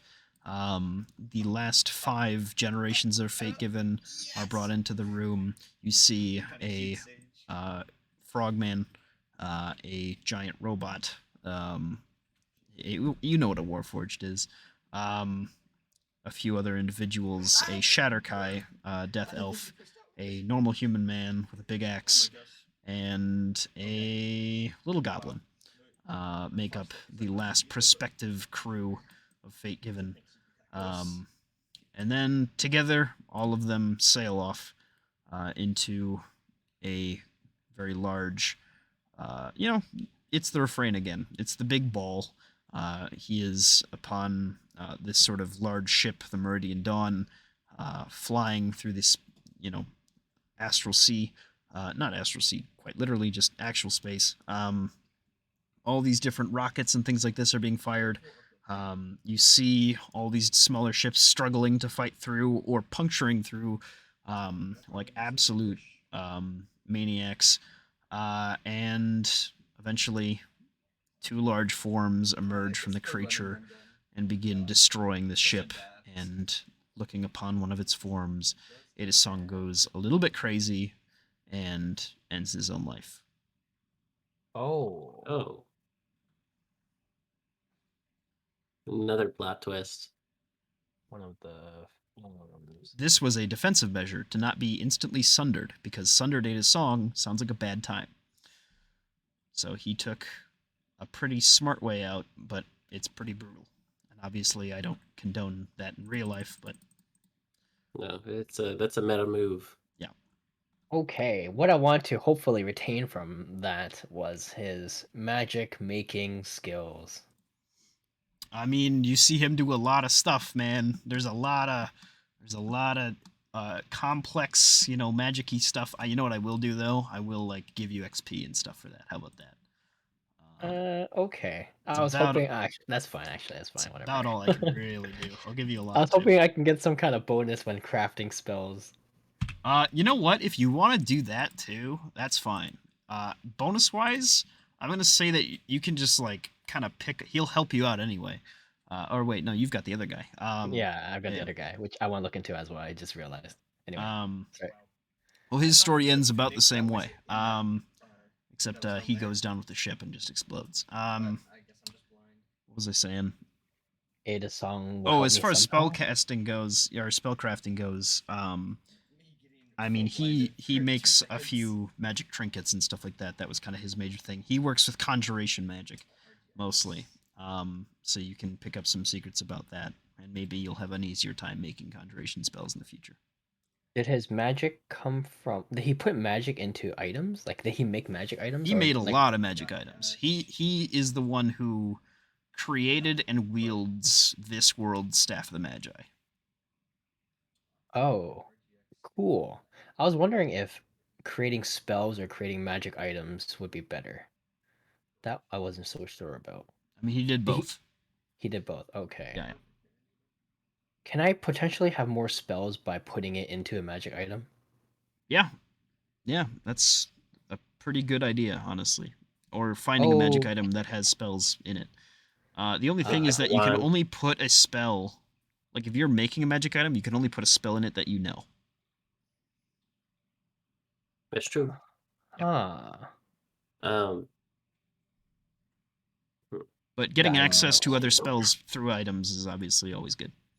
And if there's a spell on a scroll, which the scroll, I would even say quote-unquote, that that's knows- okay. I would say that crafting that, I'd make you make a check basically the same way as casting it. Otherwise, it would Okay. fizzle out. But I would say Right. that that's also fine. Oh, that's so okay. Anyway, well, scrolls are one-time uses generally, right? That's what I'm saying. So if you fuck it up, it gets used. But I would let you graft it to something, and then the spell scroll would be gone. I'm just wondering if I can, whatever I graft it to, can I make it permanent? Yeah, for sure. Gotcha. It's just that the spell Okay. scroll gets used after that, and if you fail, you lose the scroll. Hmm. Okay. Not too bad. I have more ideas now. Wow, that's great. I love it. All right. Anything else? Um, yeah, I'm gonna attempt to call out Grand Mammy's book. Oh God, yeah, you get Grandmammy's book. Um, Now, yeah, go for it. I don't really have a story in mind or anything. I was just more or less reading this for Grandpappy's sake. How old is Grandpappy, by the way? He's like 180, Okay, but he's not like so 270 years old. All right, just making sure. no. Just He, making I sure. imagine he was like, I don't He know. had a dad, and that's about it. That's how old he Yeah, is. Yeah, yeah. He had a dad, and he was like the second or third yeah. He had generation an of the old family. dad, and that's yeah. But the only thing, imagine that he didn't settle down until he was in his hundreds or like something around then, because it Holy doesn't make sh- sense. Like Holy for him, like shit. his Jimbo's only 25. His dad's like probably 50 or 60. Yeah, So that yeah. that times. I'm trying You to think of timeline sense. Yeah, you get a story of this lady who traveled like all over Versia and had a really rough time at it. Lots of good things, lots of bad things, going through a couple different communities, things like this. Um, you know, you kind of find out that you're not. She's had kids before she met your grandpa. Yeah. So you have I don't know what family relation that is even. It's like a Oh my cousin god. twice removed somewhere out there. They're the John Jamesons. Yeah, with a completely is Jameson the other last name? Well, no, Oh, my okay, my name is John Jameson Jones. That's the last name. Because gotcha. Jimmy's his first name, John Jameson Jones is his last. God, I think I just had a stroke. I know. Yeah, Everybody in his family has the John Jameson Jones. yeah. Was that from your mom's side or your dad's side? That's from Grandpa. Grandpa. So she has a completely Yeah, different last name. yeah. Yeah, I haven't. I was like, why? I just realized. It's like I never came up with a grandma. yeah. But yeah. Rough and So I was. tumble, kind of rangery lady is what I'm thinking. Okay. Yeah. Kind of really trying to scratch out any sort of life within early days Versia, before things started getting not Versia, sorry, Varetia, before things started getting better. She hung out with a turtle for a long time, and that was kind of her friend. Hmm. But then one day he passed away. Oh no. God, Um. what a tragic story, Jacob. All I right. know. All right. That's That makes sense. I mean, she was older. I mean, time as time goes. Yeah. Cool. So I was thinking, like, what happens? I'm gonna actually just turn to the word. What happens if I try to take a book I out of this? I wouldn't. I don't know. There might be some like legal repercussions, or maybe she'll just hurt you or something. I don't think she'd kill you though. I feel like No, that would be bad, though. Maybe. I'm gonna walk up to her. Sure. Well, Uh, Miss Raven Queen. Yes. Um, what happens if I were to attempt to take a book out of here, or somebody else? I would be very sad. And then most likely one of my Shatterkai guards would come find it and take it back. Would I be able to borrow a book and bring it back? Oh, perhaps, yes. As long as you promise to return it. You have the Jimbo Scout honor that I would return this book, and I'm gonna hold up Grand Mammy's book. I could also have it duplicated for you if you like. Does it still do the? Yeah. Yes. Oh, absolutely. Well, yeah. Um, I'm gonna. Then if that's the case, yeah, that's perfect. And because I want to take this back home for the family, because I don't think my sister has ever, or grandmammy was never a topic. So I think this would be great to show my siblings. Oh, of course. I don't think Um, they ever met them. what an opportunity to share a story. She will kind of pull almost like a little wisp. It's a white instead of this sort of little golden souls that fly into this center urn. She pulls almost a white little like bead from this book and scatters it and throws it towards one of these books that's being written. And you see a pen stand up and begin writing. It'll be done in a while. I'll let you know when it's ready. That would be perfect. And then I guess when you're done with the book, does it just like shoot back to a shelf? It'll be Is that returned, don't you worry. You can just leave it. okay? All right, I'm gonna go put it on the altar because that's how special she is.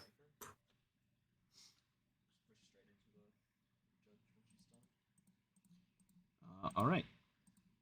Go ahead and just mark it now before we forget. Soul Memoir Granny, or whatever. Okay, I'm gonna put that in the. Souvenirs. Yeah, there we go. All right. A little bit better than a foam finger, if I have to say so myself. Is there anything else that you wish to seek from the library? Granny Noir. I have a Granny Noir. I said memoir, not I, noir. know- I Okay. know. Okay. Is there anything else you all seek from this place? Hmm. I guess Munir Overgars. If there's anything I can Sure. learn. and Very gain similar from that. story. It's just a lot of buck-ass nude gnomes sitting up in the teeth, figuring things out.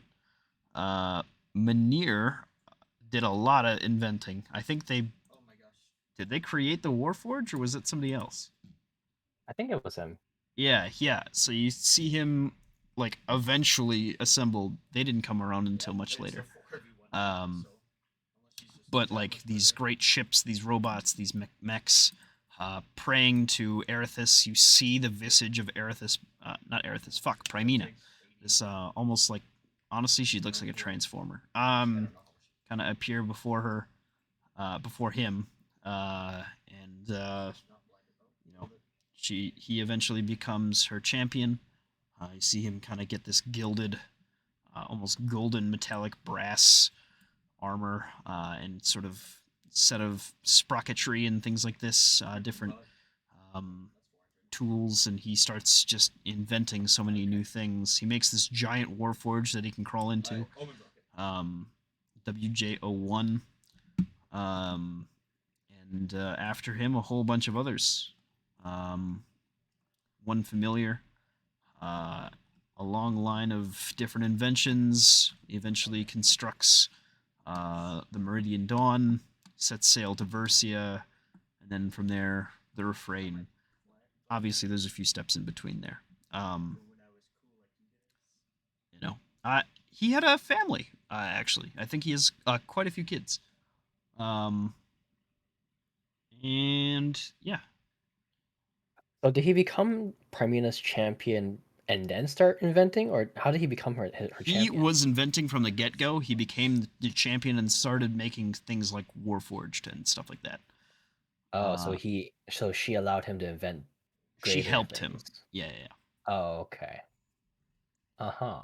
He was already doing quite well for himself, but after that, um, he was doing quite well.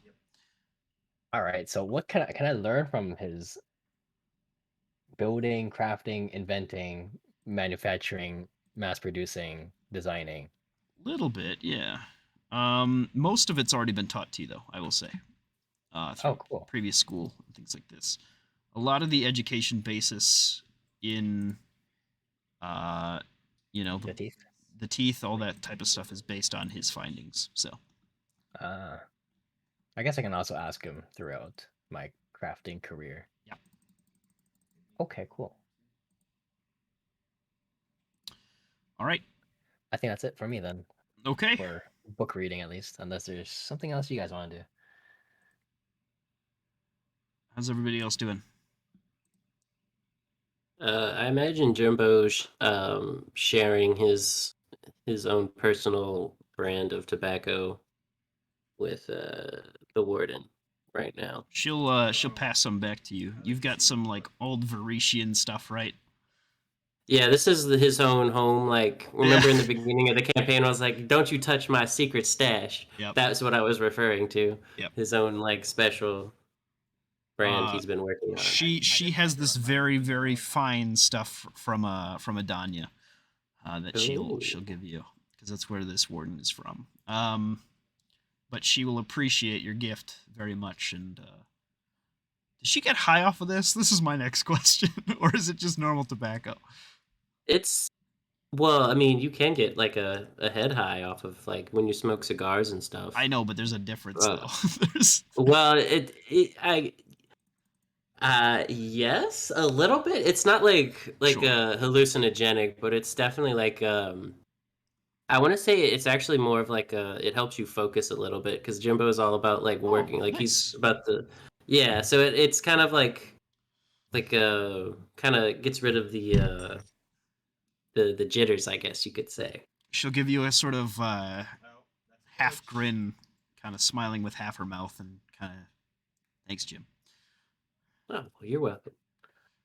And if you want some more, I guess you could bring me back home, and we can always go check out the old farm. I think that'd be nice. Parents had good food. Maybe Oh yeah. Well, there's nothing like a John Jameson Jones barbecue, let me tell you. that'd be nice. It'd be a nice reunion. All right. Um, the Raven Queen will kind of uh, silently begin passing back towards the flame. Is there anything else you wish to speak to me with about, or anything I can help you with before I return to my duties? Thank you ever so much, ma'am. It's been more than what I ever could have expected. I promise to do you proud. Next time you return, I hope that you bring with me equally useful information. This was truly, truly helpful, I will say, and life changing for all of us, I think.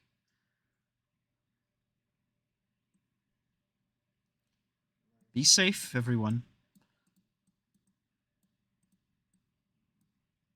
And then she will Well, kind of grow, enter the flame, disappear in a puff of smoke, and out from that flame, Krakus comes back out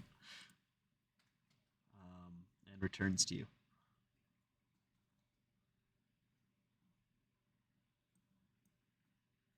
Where's Krakus?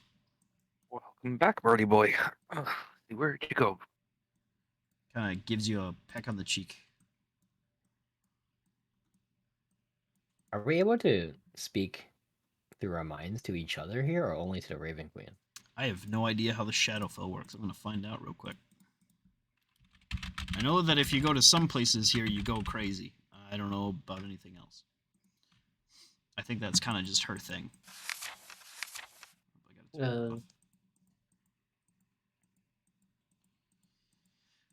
Let's find out together. What does this terrible place do to you? Jimbo wouldn't like to find out.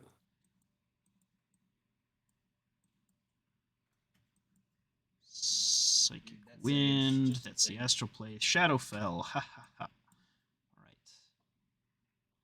All right. No. All's well.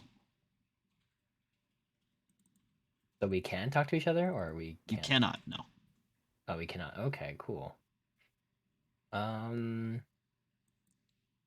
I'll just cast a spell then.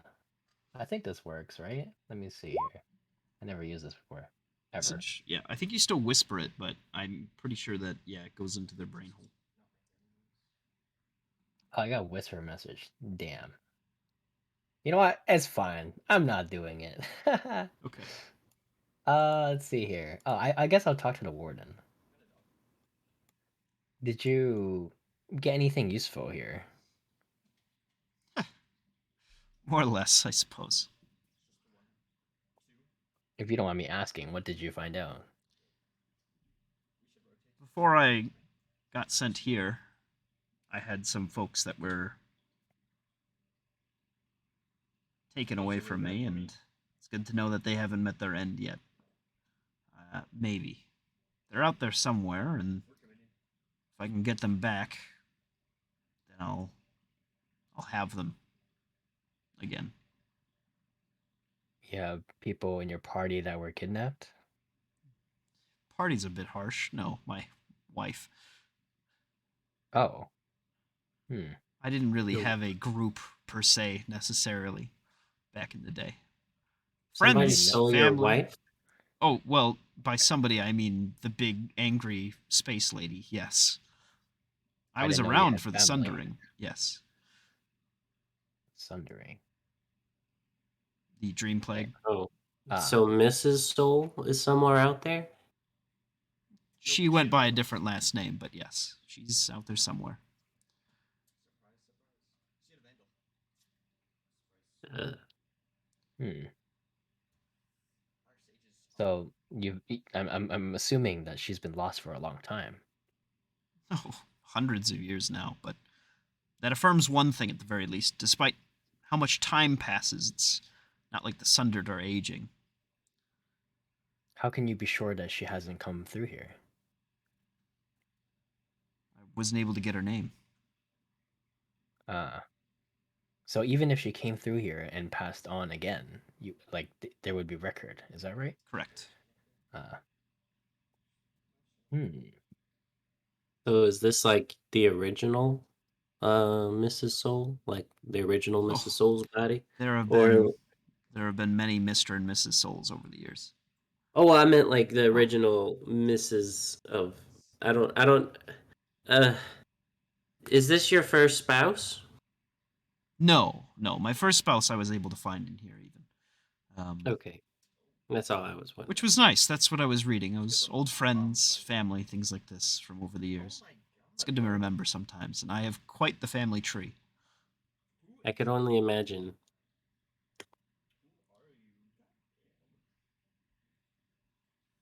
So when we take I'm gonna kind of take over when we get our new bodies does it kind of have like an effect where we adjust like does it start to like kind of look like us or is it like completely different Oh, is it's what entirely different each time. okay I I mean, was have just curious. have you seen 53? Ugly fucker. Hold on. Where's his token? Uh, God. 53 have I seen 53 you must be forgetting about number 24 Number 24, I think, was I want to say samurai. I'm not even kidding. probably the coolest soul. Probably, maybe. Hold on, I can't find him. He's gone. He's lost forever. That's how ugly he was. That's how ugly he was. He's just some old guy, honestly. Uh, actually, yeah. There he is. Hmm? Look at this old fucker. Just Oh my summon him for a god. minute. Delete him. You know, that looked a lot like what's his name? Kind of looks like Reinhardt, doesn't he?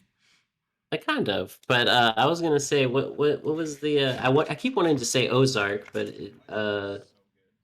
his name was he was in the Brand's prison with him. Oz. Oh, that guy. He kind of looked like him. No. Osmic Kroll, that guy, right? Yeah, Osmic Kroll. Yeah, that No, guy. not quite. Um, Yeah, but and if you don't like a body, you can always take another one. you're gonna have to show me how to do that, I guess.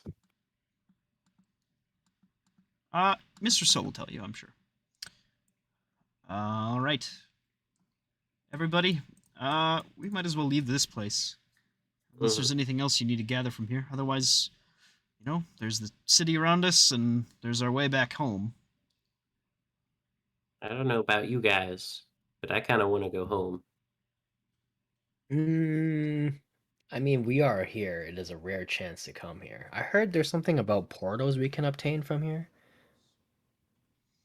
I don't know Ah, if that's true. yeah, more or less. I think if we travel back through the portal here, we're able to bond your stones with the Adanian stone. You'll be able to come back here basically whenever you want to. I think we'll That just would be need to meet with the useful. queen. Yeah. Oh, well, that's awkward. She just left. No, like the queen of Adania. Oh, that's a separate person. I see. Uh, can we do that? Can you take us to her by Oh, chance? for sure. We'll just have to. I think it's just a walk away. All right, I'm down to do that. It would be useful to be able to come back here whenever we need to. All right, all right. So she takes you out the gates of this big place. You guys have to descend like a whole bunch of fucking staircases, and you descend past even more and more and more books. You peer I'm within gonna here. I'm gonna be like, I'm gonna whisper to Deus, what's with all the steps? Like gods and their steps. They like grand architecture. I mean, I get it, but like, I don't. A couple guards like kind of stop you and then like kind of pick up. You oddly enough like can see through their vision, and they can see a little bit through yours. They kind of have this moment of odd resonance with you. They're like, "Oh my goodness, well, welcome. Be on your way then." And you are allowed to exit the main gate of the hold. Or those Yeah, Perfect given. dusk or what are they? What are yeah. the like the They term were for the? they were the Raven's fate given. Yeah, Is there like a special term for them, like dusk wardens or something? that's cool, but not really. Well, They're not warden. There's only 2 wardens. Yeah. oh right, but yeah, that makes You sense. know Like what? dusk Maybe it'd be Dustborn or cool for me something. to come up with a name for what the Fate Given are across each realm. That'd be neat, I guess. Don't need to complicate things though. Yeah, I no. suppose. I was just curious. There is so We'll there are call them- so many planes. I suppose that would get a Yeah, little that's rough. yeah. Yeah. All right. Elemental fate giving. You pass into those exist. You pass into this sort of large chantry, this temple to the Raven Queen outside the broader castle, and you are shown a sort of descending cave, stairs that go down into this portal from one of the priests. These Shatterkai, very pale skinned, various colored, almost monochrome colored hair. They allow you to pass the stone, and that's where we'll leave off because I definitely don't have a map of Adania after making this one. It's So, gorgeous. Oh yeah, this map. I was just measuring it. I was like, this map is huge. I think this map is actually bigger than the Halhazar one, and I think that makes sense. but it makes Quite sense. big. Does the Um, warden know about Chronopsis? So does No. this have its own like bustling like hustle and bustle and oh, for sure, for sure. like its Of all own different magic sorts. shops and Yep. oh well oh You guys can come Yeah. back here whenever you want to. So It's worth exploring here, but I don't know if we want to. no, I wanna. Unless everything's cheaper. That'd be no, cool. everything's more expensive. Yeah, it's exotic. It's like going to Hawaii. Yeah. Do they even Like it's still gold? America. It's also but hard like- for them to get anything here. So Oh, okay. Yeah. Wait, so I can sell things for higher here? probably, Oh my god. and that'd probably be a good thing, honestly, because they need anything at this point. Wait, They've got manpower, okay. and that's about it. you and I both look at each other with like business signs in our eyes. Yo, like I money need to make signs. so much money to fund my army. All right, Do you know how much all these weapons I can make them? we'll call And it sell. here. Say goodbye. Say Bye bye-bye. bye Alright, bye goodbye. bye bye. That was a Aelinor. That's it. long